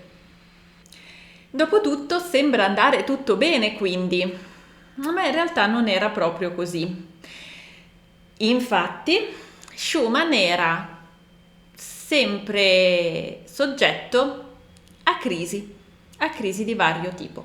Per esempio nel 1844 ne ebbe una molto molto forte che lo convinse poi a farsi vedere da un medico, e le sue crisi consistevano in accessi di pianto, insonnia, depressione, fobia per la musica e allucinazioni uditive. E anche il suo mondo fantastico non scherzava affatto. Ma per ricollegarci a questo punto dobbiamo dire un'altra cosa, ovvero che Schumann in tutto questo non perse mai il suo interesse letterario. Infatti lui alla carriera di compositore ha sempre affiancato quella di critico musicale, fino addirittura a fondare una sua rivista. All'inizio infatti lui collaborò con una rivista molto prestigiosa che si chiamava Allgemeine Musikalische Zeitung, ma poi fondò la sua, la Neue Zeitschrift für Musik. E qui secondo me c'è qualcosa di davvero interessante e curioso da dire di Schumann.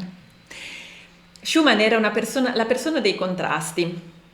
Allora, per esempio, noi abbiamo detto che Schumann dal canto suo ha innovato un po' la musica perché si è distaccato dalle forme tradizionali, anche se per carità abbiamo detto ha scritto sonate, improvvisi, una toccata, va bene, cioè lui ha scritto sulle forme tradizionali però poi se n'è staccato. E cosa fa quando scrive invece a livello letterario come critico? Lui dice che secondo lui si dà troppo poco spazio al suo tempo, si dava troppo poco spazio ai grandi che per lui erano primariamente Mozart, Beethoven e Bach. E queste persone scrivevano, per ovvie ragioni, solo in base alle forme tradizionali. Quindi sì, lui era un innovatore, però che si distaccava dalle forme tradizionali, però nello stesso tempo si lamentava che insomma a questi grandi che usavano le forme tradizionali veniva dato troppo poco spazio.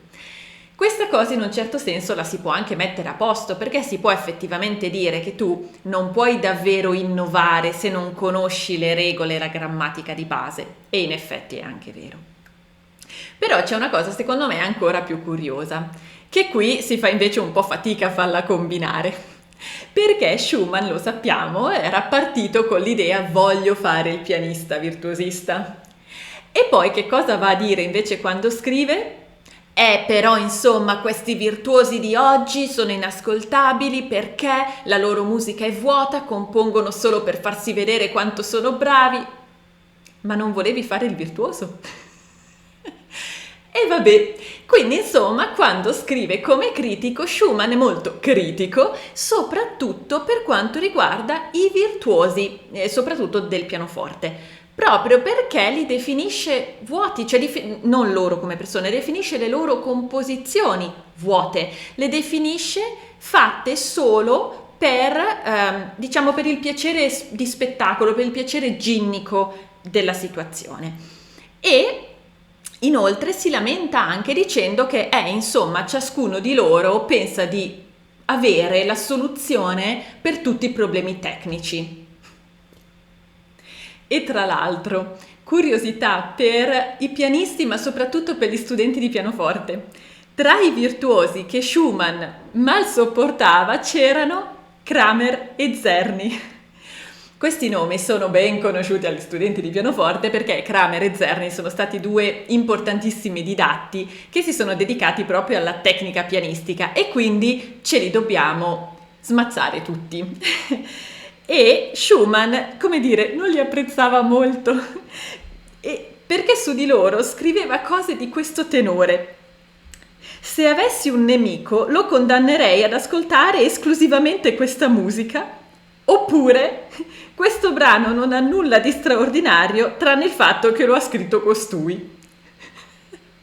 Questo, secondo me, è molto divertente vedere queste cose perché io sono dell'idea che troppo spesso noi abbiamo un'idea un po', come dire, un po' romanzata di quello che era il passato, la musica classica, i compositori, gli artisti, ma in realtà erano persone che si beccavano anche tra di loro, insomma che si sono conosciuti, a volte si stavano simpatici, a volte meno. Comunque, questa era una piccola curiosità. Kramer e Czerny sono comunque due grandissimi didatti, sono utilissimi, per fortuna che ci sono, anche io li somministro ai miei allievi, però ecco, insomma, come dire, Schumann non li apprezzava troppo.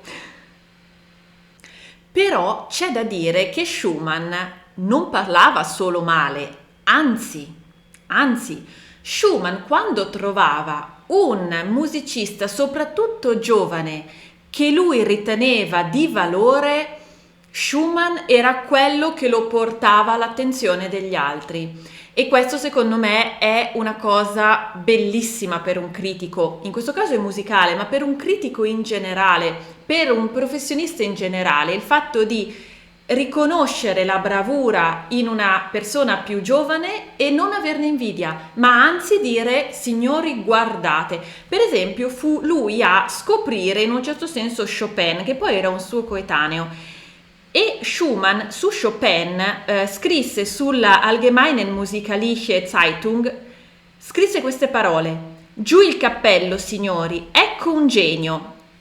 L'unico problema è che l'Allgemeine non apprezzò quest'uscita e alla fine interruppe la collaborazione con Schumann.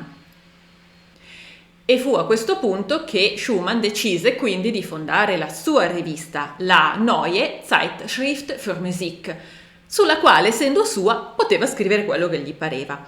E proprio sulla sua rivista scoprì Brahms, del quale scrisse: è venuto questo giovane sangue, alla culla del quale hanno vegliato grazie ed eroi. Si chiama Johannes Brahms. Trasparivano dalla sua persona tutti quei segni che ci annunciano: ecco un eletto. I suoi compagni lo salutano al suo primo passo nel mondo, dove forse l'aspettano ferite, ma anche lauri e palme. Noi gli diamo il benvenuto come a un forte combattente. E ovviamente sulla sua rivista lui dava anche ampio spazio ai grandi, ovvero prevalentemente a quelli che lui considerava i più grandi in assoluto, cioè Bach, Mozart e Beethoven, e dava spazio anche a compositori molto vicini al suo periodo che magari però erano già scomparsi, come per esempio Schubert. Quindi insomma, grazie alla sua rivista, Schumann poteva veramente dire un po' quello che gli pareva e anche portare avanti le sue idee musicali. E Schumann era anche uno di quelli che non sopportava quelli che dicevano ma i giovani d'oggi, perché ovviamente in ogni epoca storica la gente è sempre uguale, perciò tipo adesso si sentono magari persone più grandi dire, non tutte ovviamente, però alcune persone più grandi dire ma i giovani d'oggi che musica ascoltano, insomma non vale niente, è brutta. Che la realtà è che secondo me in ogni epoca c'è musica bella e musica brutta, c'è arte bella e arte brutta, ma in ogni epoca, no? Vabbè, questa però è una mia opinione. Ad ogni modo, oggi per esempio si sente alcune persone magari più grandi che dicono ma i giovani d'oggi ascoltano musica che non vale niente, la nostra sì che era bella, oppure si sente dire ma i giovani d'oggi che ascoltano certi tipi di musica, come per esempio magari, che so, il metal, ma è la musica del diavolo, ai nostri tempi invece. Poi va indietro un po', e per fare un esempio, quando è arrivato Elvis Presley erano i giovani di allora che seguivano Elvis e le persone più grandi di allora dicevano ma i giovani d'oggi, che Elvis Presley, ma è indemoniato, ma ci travia i giovani. Ecco, qui siamo nel 1800 e rotti e c'è gente che ritiene che la musica dei giovani, quindi Chopin, Liszt e questa gente qua, fosse la musica del diavolo. E Schumann non sopportava sta cosa e a un certo punto, in buona sostanza, scrive: ci avete rotto, però lo fa con parole un po' più auliche. Infatti scrive: ma dove si nascondono questi romantici del diavolo? Perché venivano definiti così, no? I romantici, cioè questi giovani che portavano avanti il movimento del romanticismo, del diavolo, nel senso proprio che era musica del diavolo, no? In questo senso qua. Quindi Schumann scrive: ma dove si nascondono questi romantici del diavolo? Il vecchio buon direttore di musica di Breslavia, Mosevius, si dichiara improvvisamente loro fierissimo nemico. Anche la Allgemeine Musikalische Zeitung li fiuta sempre da lontano, la rivista, non la sua, l'altra. Ma dove si nascondono costoro? Sono forse Mendelssohn, Chopin e gli altri? Che cosa hanno da dire contro costoro quei vecchi signori? Valgono forse più di loro Van Hal, Pleyel, Herz e Unten? Se invece non pensate né agli uni né agli altri, esprimetevi chiaramente. Se parlate di un virgolettato, quindi sta citando, tormento e dei martiri di questo periodo musicale di transizione, quindi veniva definita così questa musica, vi dirò che molti chiaroveggenti sono invece di tutt'altra opinione. Smettetela una buona volta di metter tutti in un fascio e di guardare con sospetto gli sforzi dei nostri giovani musicisti per quello che di biasimevole può apparire nelle composizioni della scuola franco-germanica, cioè in Berlioz, in Liszt e così via. E se questo non vi garba, dateci voi stessi delle opere, voi cari signori, opere, opere! Questo era un pezzo di Schumann contro ma i giovani d'oggi. Quindi insomma lui chiaramente che ci teneva anche a scoprire i giovani, che poi alcuni erano anche suoi coetanei, ma non tutti, alcuni erano più giovani, i giovani insomma che portavano la nuova musica, lui non amava molto quelli che tendevano a non voler vedere le novità. E in realtà, seguendo la sua rivista e quindi quello che lui scriveva sulla sua rivista, si riesce in un certo senso a vedere un po' la mente di Schumann. E adesso questo ci interessa per capire cosa accadrà da questo momento in poi. Schumann infatti avrebbe voluto nella sua fantasia un cenacolo di veri artisti, che per vero artista non significa solo un professionista, ma anche un dilettante di alto livello. Però un vero artista nel sentire, mettiamola così. Quindi lui voleva un cenacolo di veri artisti che si contrapponesse a quello che lui definiva il conformismo e l'ottusità del grande pubblico. E secondo questa logica, secondo lui, il mondo dell'arte era diviso in fratelli di Davide e filistei. I fratelli di Davide erano i buoni, quindi gli artisti quelli veri, mentre i filistei erano, per dirla brutta, gli ignoranti da combattere, o per così dire i cattivi. E a questo punto cominciamo a fare un primo passo nella mente di Schumann. Nella mente di Schumann infatti prendono vita alcuni personaggi, tra cui i più antichi, per così dire, probabilmente risalenti agli anni 30, sono Eusebio e Florestano. Eusebio è un ragazzo calmo, riflessivo, pacato, sensibile, mentre Florestano, il cui nome deriva dal fidelio di Beethoven, è un uomo impulsivo, aggressivo, anche passionale, però anche un pochino fuori controllo. E questi due personaggi sono entrambi fratelli di Davide, quindi non è che ci siano i filistei qua dentro, sono entrambi fratelli di Davide. E loro due sono i due lati della personalità di Schumann, i quali coesistono in Schumann, ma a volte si fanno anche battaglia.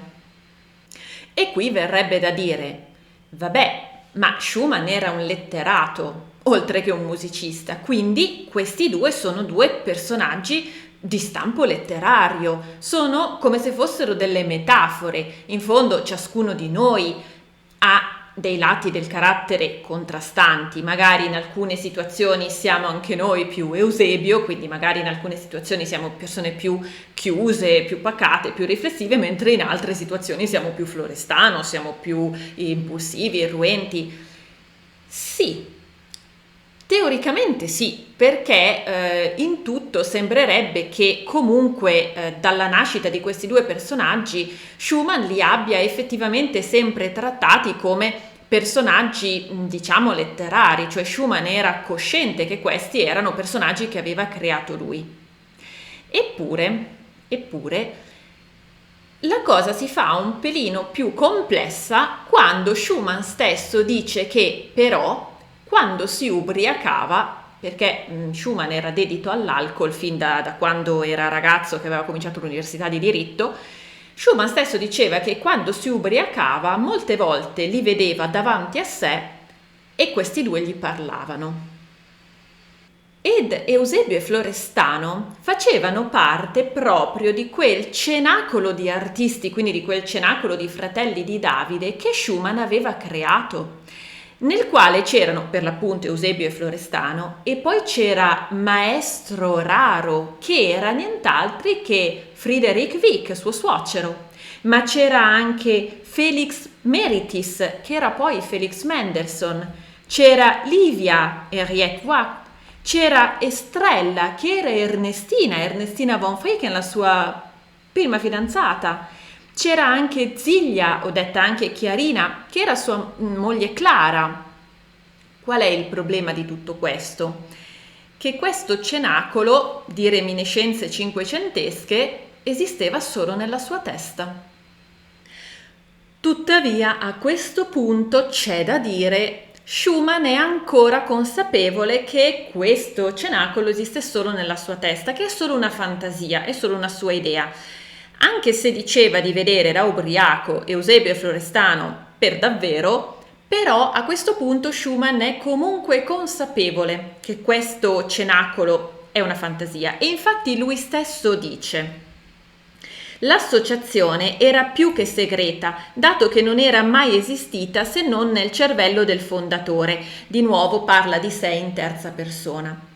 Per esporre di volta in volta punti di vista diversi sull'arte, non mi sembrò disdicevole inventare caratteri di artisti opposti fra loro, fra i quali i più rilevanti sono Eusebio e Florestano, con Maestro Raro in funzione di conciliatore. E fin qui, in effetti, è un ragionamento che fila perfettamente. È un po' come una metafora, è un po' come dire, se devo dire vari punti di vista, invento vari personaggi che dialogano tra loro. E fin qua, in effetti, sembra andare tutto abbastanza bene. Ma così purtroppo non è.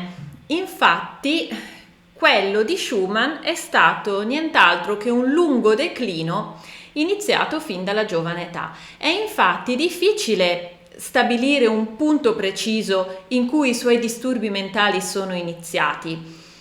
Apparentemente da bambino piuttosto piccolo non li aveva, ma poi lui ha sempre manifestato dell'instabilità, soprattutto dopo i traumi dell'adolescenza che sono andati forse a creare o forse a esacerbare dei disturbi che c'erano già.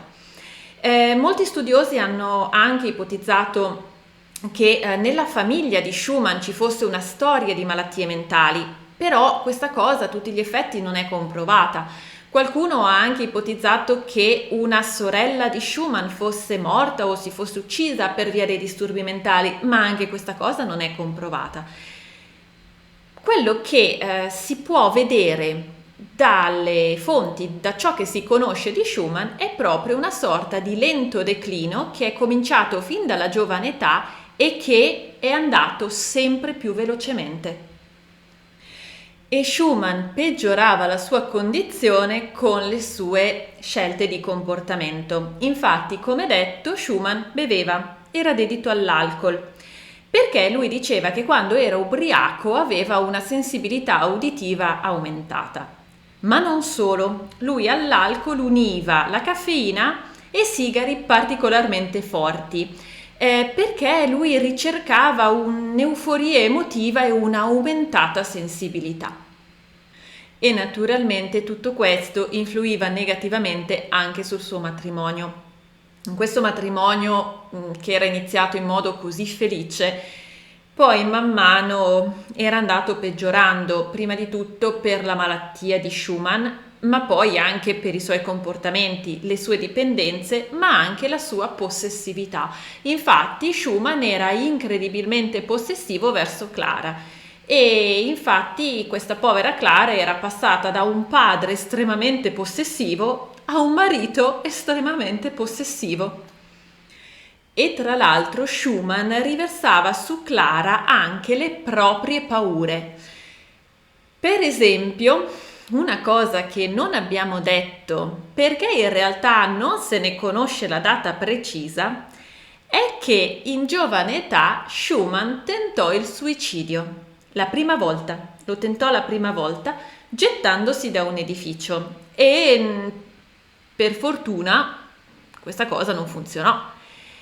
Tuttavia a Schumann rimase questa paura non tanto delle altezze, gli rimase la paura di poter rifare questo gesto, come se lui non fosse del tutto in controllo di sé.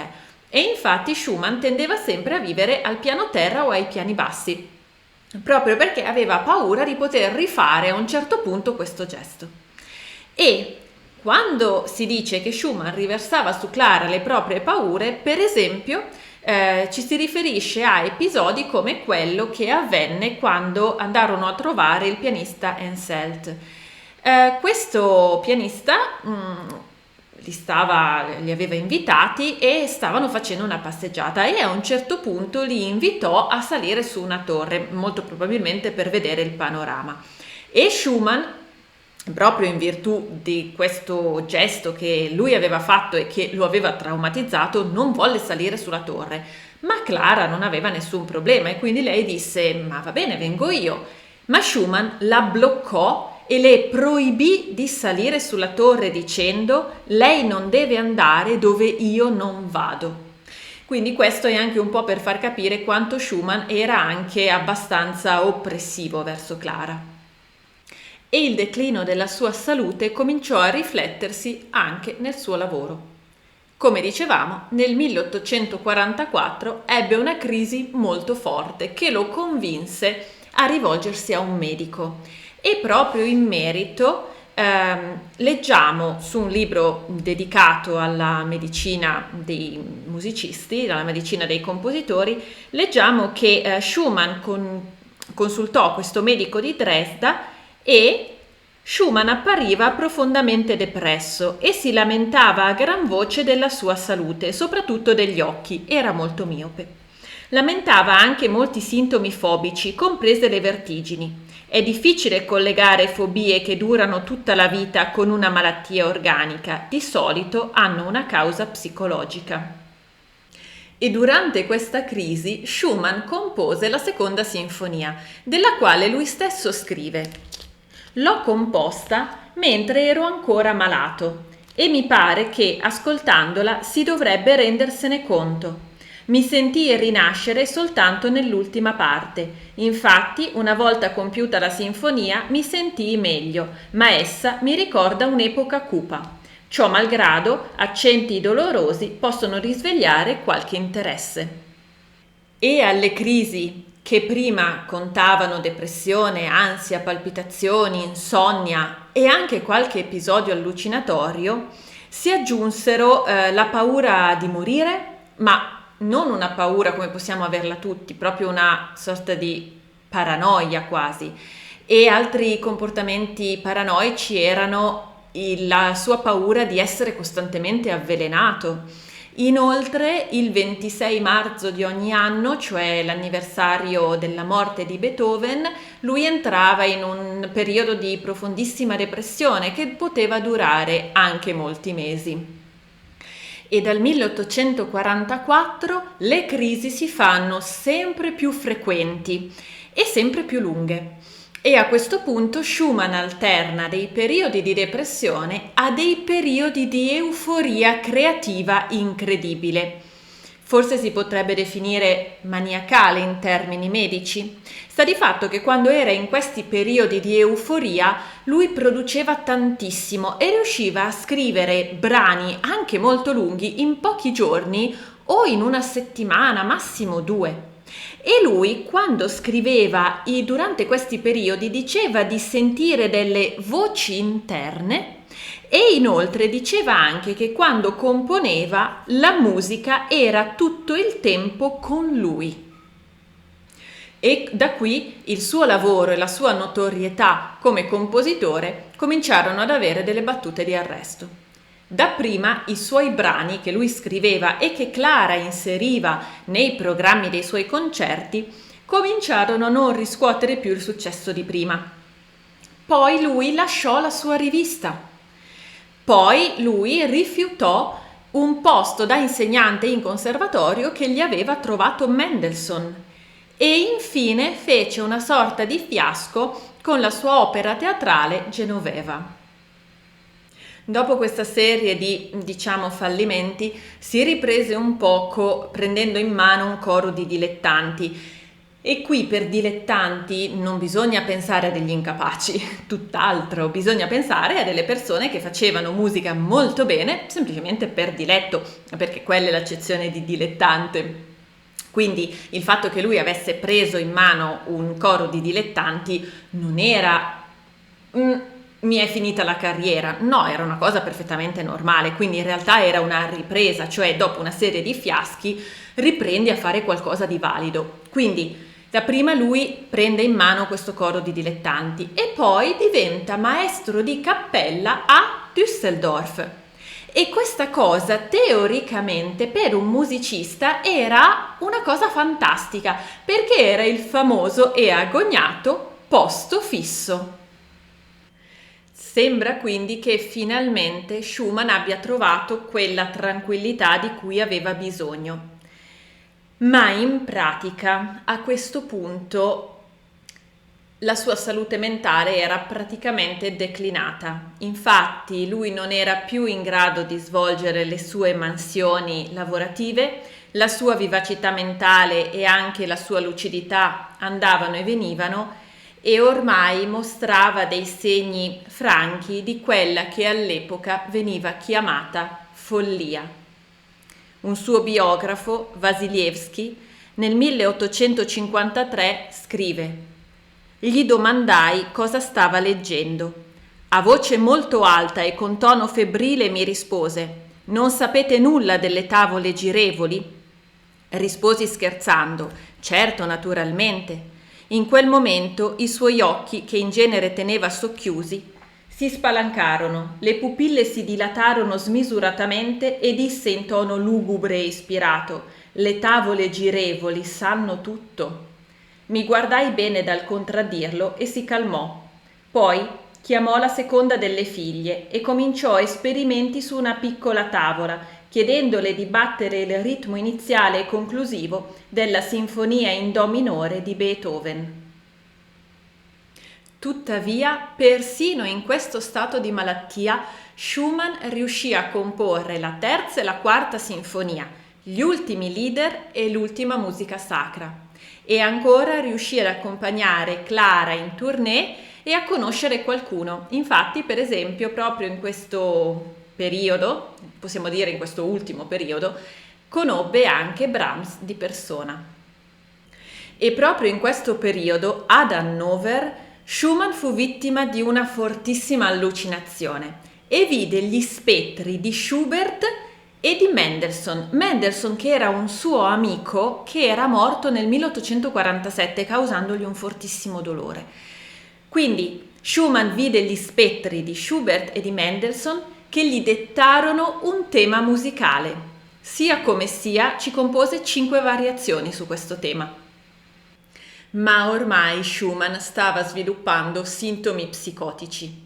Per esempio, nel 1854 Clara descrive una delle crisi di suo marito Robert Schumann e scrive Clara: Durante la notte Robert sentì un suono così terribile nelle orecchie che non riuscì a dormire un attimo. Si trattava prima di un suono continuo su una sola nota, poi occasionalmente c'era anche una seconda nota. Durante il giorno migliorò. La notte successiva fu altrettanto cattiva e il giorno seguente pure. Ebbe soltanto 2 ore di respiro la mattina presto. È una terribile agonia. Ogni suono diventa per lui musica, musica suonata su strumenti molto sonori, egli dice, più bella di qualsiasi musica sentita sulla terra. Questo lo esaurisce. Di notte, poco dopo essere andato a letto, Robert si alzò e scrisse una melodia dicendo che gliela avevano cantata gli angeli. Poi tornò a letto e parlò delirando tutta la notte, guardando il soffitto. Quando fu mattina, gli angeli si trasformarono in diavoli e cantarono una musica orribile, dicendogli che era un peccatore e che essi lo avrebbero trascinato all'inferno. Ebbe un attacco isterico, gridò nella sofferenza che lo stavano graffiando, dilaniando come tigri o iene. E ciò è confermato anche dal libro medico che riporta: prima della comparsa della malattia che lo portò al tentativo di suicidio, e qui si parla del secondo tentativo di suicidio, di cui parliamo tra pochissimo alla fine di questo paragrafo, Schumann sviluppò per circa 2 mesi tutti i sintomi psicotici. Aveva allucinazioni acustiche nelle quali una nota musicale veniva continuamente suonata nella sua testa. All'inizio questo fenomeno disturbava solo le sue notti, ma alla fine lo angosciava anche durante il giorno. Più tardi raccontò all'amico Rupert Becker che sentiva delle musiche straordinariamente belle e perfettamente concluse. Il suono è come di lontani ottoni, sottolineato dalle più meravigliose armonie. Queste sono parole di Schumann. Il delirio psicotico di Schumann si intensificò. Diceva a Clara che gli angeli cantavano una melodia meravigliosa che lui tentava di trascrivere. Una meravigliosa melodia, in realtà c'è scritto sul libro. Clara scrive che la sua idea fissa era che gli angeli gli volteggiassero intorno, offrendogli le più gloriose rivelazioni, e tutto con una musica meravigliosa. Chiamavano per darci il benvenuto e prima della fine dell'anno tutti e due saremmo stati uniti a loro. In pratica, secondo Schumann, prima della fine dell'anno sia lui che Clara sarebbero morti. La struttura mentale maniacale di Schumann passò presto dall'esaltazione al terrore. Clara scrisse che le voci degli angeli si erano trasformate nelle voci dei demoni con la musica orribile. Gli dicevano che era un peccatore e volevano cacciarlo all'inferno. In breve, le sue condizioni raggiunsero il parossismo nervoso. Gridava angosciato che l'incarnazione di tigri e iene piombava su di lui per afferrarlo. A partire dal 19 febbraio, Schumann non permise più a nessuno di dissuaderlo dall'idea che creature soprannaturali si libravano in volo intorno a lui. Il giorno successivo sentì di nuovo gli angeli. Si preoccupò molto che l'acutizzarsi dei suoi deliri psicotici nuocesse a Clara e alla sua famiglia. Il suo umore passava dall'esaltazione alla più cupa disperazione, accompagnate dalle sue manie. All'inizio di questo paragrafo che abbiamo appena letto si parla di un tentativo di suicidio. In realtà si tratta del secondo tentativo di suicidio. Il primo, infatti, Schumann l'aveva fatto in giovane età, in una data non precisata, quando aveva cercato di buttarsi da un edificio. Questo, invece, di cui parla il libro, è il tentativo di suicidio quasi andato a buon fine che Schumann fece il 27 febbraio del 1854. A un certo punto Schumann si alzò in piena notte, uscì di casa sua in camicia da notte e pantofole e si buttò nel Reno. E venne salvato per il rotto della cuffia da alcuni barcaioli che durarono fatica a tirarlo fuori. E questo segnò, per così dire, il suo crollo psicotico e psicologico completo. Infatti a questo punto si rese palese necessario un ricovero in una struttura e all'epoca le strutture erano i manicomi. Perciò Schumann venne ricoverato nel manicomio di Endenich presso Bonn e lì rimase per qualche anno fino alla morte. Ma cosa aveva veramente Robert Schumann? Che malattia aveva? A oggi è praticamente impossibile dirlo. Infatti mancano le analisi mediche, la documentazione della sua degenza in manicomio è frammentaria e l'autopsia è stata fatta in modo molto approssimativo per i canoni odierni e forse addirittura anche per i canoni dell'epoca. La prima domanda che si fanno i medici e gli studiosi è: ma la malattia di Schumann derivava principalmente da una lesione organica al cervello oppure era una malattia psichiatrica? E qui è difficile dare la risposta. Tuttavia, una certa parte dei medici ormai propende per la diagnosi di disturbo bipolare. Ovviamente io non sono un medico e quindi riporto quello che riportano le fonti e riportano i libri. Quindi a oggi i medici tendono a propendere anche se siamo comunque sempre nel campo delle ipotesi, tendono a propendere per la diagnosi di disturbo bipolare, che spiegherebbe gli sbalzi d'umore, spiegherebbe i periodi depressivi contrapposti ai periodi di attività incredibile e spiegherebbe anche le allucinazioni che possono verificarsi in presenza di disturbo bipolare. Non sempre, ma si possono verificare a volte. Tuttavia c'è anche qualche studioso che accenna all'ipotesi di sifilide o neurosifilide, e questa ipotesi l'avevamo toccata quando avevamo raccontato della paralisi che Schumann aveva avuto al dito. Ecco, ci sono degli studiosi che dicono forse potrebbe essere anche sifilide, perché in effetti la sifilide in stato avanzato può dare sintomi psicotici, quelli che all'epoca erano chiamati pazzia. Il punto è però quanto è plausibile che Schumann fosse effettivamente malato di sifilide?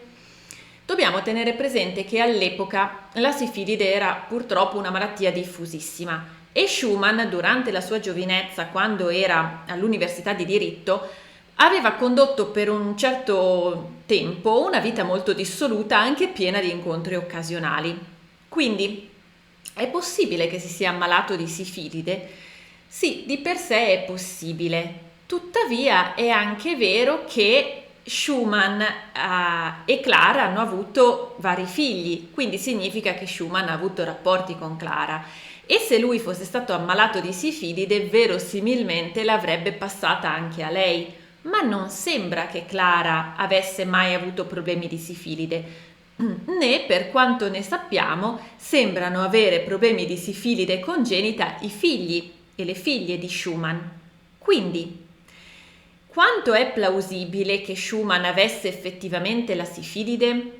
Di nuovo, qualcuno avanza questa ipotesi, ma in realtà a oggi la maggior parte alla fine dei medici e degli studiosi tende a scartare questa ipotesi, anche se, di nuovo, purtroppo noi non abbiamo certezze, quindi si va sul cosa è più probabile, ma la risposta effettiva non ce l'abbiamo. Schumann, durante la sua degenza in manicomio, rimase chiuso in se stesso e non scrisse più né musica né pezzi letterari, anche se qualche volta aveva manifestato la volontà di scrivere musica. Ad ogni modo, per esempio, il libro medico riporta che, per ragioni ancora non ben chiarite, il suo comportamento e le sue funzioni mentali ebbero un cambiamento profondo e relativamente improvviso, e il compositore non ritrovò più l'antico livello di attività. Quindi siamo in presenza di una persona che era passata dagli sbalzi d'umore, depressione e poi periodo iperproduttivo a una persona che in realtà apparentemente il livello iperproduttivo non l'ha più avuto. Che forse questo poteva essere dato dalle cure che gli venivano somministrate? Dunque, il medico a capo di questo manicomio era il dottor Franz Richards, il quale era uno psichiatra organico. In pratica seguiva un filone della medicina dell'epoca che diceva che le malattie mentali in realtà avevano una base organica, ma in che senso? Nel senso che potevano essere date da lesioni, oppure da pressione alta o bassa, o occlusione di vene o cose di questo tipo. E quindi questo medico e la sua corrente di pensiero davano poca o nulla importanza alle relazioni affettive, ai traumi e quant'altro, e venivano somministrati dei medicamenti, delle droghe, diciamo così, che avevano l'obiettivo di andare a curare quelle che secondo loro erano le cause di queste malattie mentali. E quindi a questi pazienti, Schumann compreso, venivano per l'appunto somministrate erbe, droghe, medicamenti vari, ma non veniva data alcuna attenzione alla loro sfera affettiva, tanto che Schumann praticamente rimase completamente isolato e cominciò ad avere un rapido declino, fino ad arrivare a quella che sembrava quasi una demenza, o come la chiama il libro medico una pseudodemenza, cioè una demenza data dal fatto che lui viveva in completo isolamento, senza vedere nessuno, senza parlare con nessuno e in un ambiente completamente privo di stimoli. Quindi, poste queste condizioni, rimane difficile per i dottori oggi capire se quello che lui manifestava era solo e unicamente da imputare alla malattia che aveva e quindi da lì cercare di risalire a che cos'era, oppure se sì, in parte era la malattia, ma in gran parte erano anche le cure, tra virgolette, e l'ambiente in cui si era venuto a trovare. E in tutto questo dobbiamo tenere presente che Schumann continuava a sentire le voci, ma non solo. A un certo punto Schumann cominciò a manifestare difficoltà nel linguaggio e questa cosa venne annotata dalla scrittrice Bettina Brentano quando a un certo punto andò a trovarlo e lei scrisse: alla fine Schumann apparve, corsi verso di lui e il suo volto si accese di piacere alla nostra vista. Aveva sempre più difficoltà a parlare, disse, perché per più di un anno aveva parlato di rado con qualcuno. Parlò dei momenti interessanti, eccetera, scrive alcune cose e poi prosegue. Gentile e corretto, era sempre pieno di entusiasmo per i suoi antichi allievi. Ovviamente la sua inattesa malattia era soltanto una debolezza nervosa, che avrebbe potuto essere curata se la gente lo avesse compreso meglio e avesse capito che cosa gli era passato nel profondo della mente. Ma il dottor Richards, che era anch'esso ipocondriaco, non riuscì a farlo, considerando la nobiltà d'animo di Schumann quasi come fosse un sintomo della sua malattia. Tuttavia, anche questa difficoltà del linguaggio peggiorò e peggiorò a tal punto che nel 1856 non era più in grado di parlare, non era più in grado di articolare parole intellegibili e si esprimeva a versi e a monosillabi che anch'essi erano molte volte difficilmente riconoscibili come parole. E dopo un po' di tempo la sua condizione peggiorò ulteriormente. E Schumann divenne così chiuso e forse affetto da una demenza così avanzata, però di questo non ne siamo sicuri, che si rifiutò anche di mangiare, nonostante lo staff medico cercasse in tutti i modi di nutrirlo, di farlo mangiare. Anche con la forza, c'è scritto sui libri, e io qui non oso pensare a cosa significhi con la forza, o anche tramite una sonda nasale. E anche qui, visti i tempi e vista come era messa la medicina, io non oso esattamente pensare come era fatta sta sonda nasale, che insomma non credo fosse esattamente il sondino nasogastrico, ecco. Comunque sta di fatto che neanche così riuscirono a farlo mangiare e quindi Schumann deperì molto molto in fretta e a un certo punto le sue gambe cominciarono anche a gonfiarsi, le sue caviglie cominciarono a gonfiarsi, forse per insufficienza renale, forse per insufficienza cardiaca dovuta a malnutrizione. E Clara? Beh, Clara non era di fatto più andata a trovarlo, che si sappia, tranne poco prima della sua morte, della morte di lui, di Schumann. E in quel frangente Schumann la riconobbe, ma fece una gran fatica ad abbracciarla, non ce la faceva proprio fisicamente. E lei addirittura, stando lì, riuscì persino a fargli mangiare qualcosa. Tuttavia, ormai era troppo tardi e qui alcune fonti riportano il 29 giugno, altre fonti riportano il 29 luglio, comunque insomma, tra giugno e luglio del 1856 Schumann morì e morì di inedia, forse perché non poteva più mangiare o forse perché non aveva più voluto mangiare. E Schumann era quindi morto a soli 46 anni e dopo la sua morte venne fatta l'autopsia. Venne guardato il cervello, ma non venne trovato niente di particolare a occhio, diciamo, e venne trovato qualcosa nei polmoni, o un inizio di broncopolmonite o un edema. Anche qui le notizie sono quelle che sono, anche perché a quanto pare il dottor Richards, che aveva fatto appunto l'autopsia a Schumann, non era poi così esperto, quindi diciamo che l'aveva fatta, ma probabilmente lui stesso non era eccezionalmente esperto nel capire che cosa stava vedendo. Tant'è che nei suoi documenti il dottor Richards parla di una paralisi generale incompleta e di una demenza paralitica, riferendosi a Schumann. Ma ora capire che cosa siano queste cose, insomma, non è così chiaro. Sta di fatto che a quanto pare sono state trovate delle tracce di mercurio nei capelli di Schumann. Quindi era stato avvelenato dal mercurio? Quindi aveva la sifilide se curato col mercurio? Sì, ma per la quantità in cui era poteva anche aver semplicemente portato dei cappelli le cui fibbie erano state trattate col mercurio. Quindi anche qui una risposta non c'è. Anche perché poi è stato detto, sì, ma Schumann era anche vittima dell'alcol. È vero, inoltre soffriva anche di obesità, quindi forse era iperteso, quindi forse questo più questo più questo più questo hanno fatto il danno. Sì, tutto è possibile. O forse Schumann aveva una malattia mentale? Quale? Come detto, una buona parte dei medici propende per il disturbo bipolare, ma c'è anche chi dice schizofrenia, perché Schumann aveva le allucinazioni.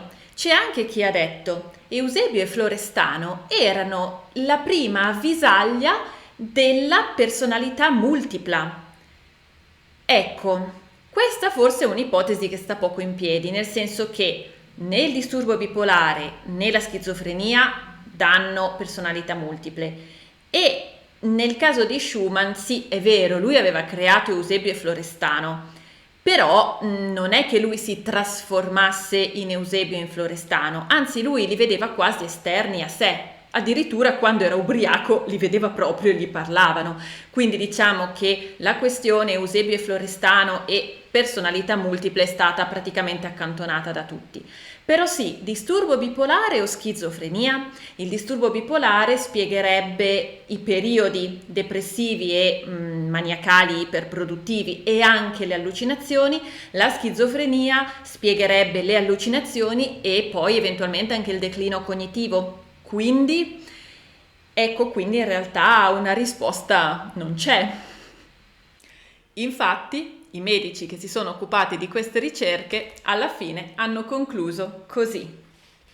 Alcuni aspetti della malattia di Schumann potrebbero alludere a una componente schizoide. Il declino della sua salute mentale, che comunemente viene attribuito alla demenza o a una depressione endogena, potrebbe essere visto come un deterioramento della personalità dovuto a una schizofrenia cronica. Le continue allucinazioni acustiche a Endenich, cioè quando era al manicomio, dove il suo umore non era buono, il persistere del suo ritiro, la paranoia, l'idea di avere un interlocutore, temi dettati da angeli o diavoli, e il comportamento disturbato automatico, e qui viene detta una cosa interessante, a Endenich suonava il piano virgolette, come una macchina le cui molle sono rotte, ma che cerca ancora di funzionare. Offrono alla diagnosi un caso inedito. Tuttavia, Peter Ostwald, è un medico che si è proprio occupato di Schumann, ha documentato in modo così meticoloso gli sbalzi d'umore di Schumann che è difficile liquidarli come un inasprimento della schizofrenia. Quindi anche qui, sì, potrebbe essere schizofrenico, ma forse no. Forse la miglior diagnosi della malattia di Schumann è che soffrisse di un disturbo schizoaffettivo. E tra l'altro una cosa interessante che viene detto dopo è che il compositore soffrisse di schizofrenia fu suggerito fin dal 1856 dal dottor Paul Mobius, che era in relazione con Richards. Quindi in realtà parrebbe proprio che già all'epoca si erano insomma fatti una certa idea possibile della diagnosi della malattia di Schumann. E conclude dicendo: le ricerche più autorevoli sulle cause della pazzia, tra virgolette, di Schumann sono state condotte dallo psichiatra americano Peter Oswald. Il suo libro su Schumann, Music and Madness, offre prove convincenti che il disturbo mentale del compositore era dovuto a una malattia psichica primaria. Oswald considera quella malattia alla luce delle moderne conoscenze mediche sulla malattia mentale e offre un'ottima introspezione nella mente del grande compositore. E questa era la storia, il racconto della vita di Robert Schumann. Ovviamente non siamo andati ad analizzare le opere, il catalogo, no, non ha senso, ma questo era il racconto della sua vita. E voi, conoscevate Schumann? Vi piacciono le sue musiche? E che cosa ne pensate? Io vi ringrazio tantissimo di aver visto questo video e di essere rimasti con me fin qui. Se il video vi è piaciuto lasciatemi un mi piace e se il canale vi piace iscrivetevi, è molto importante sia per me che per il canale. Detto questo, io vi ringrazio ancora e noi ci vediamo al prossimo video.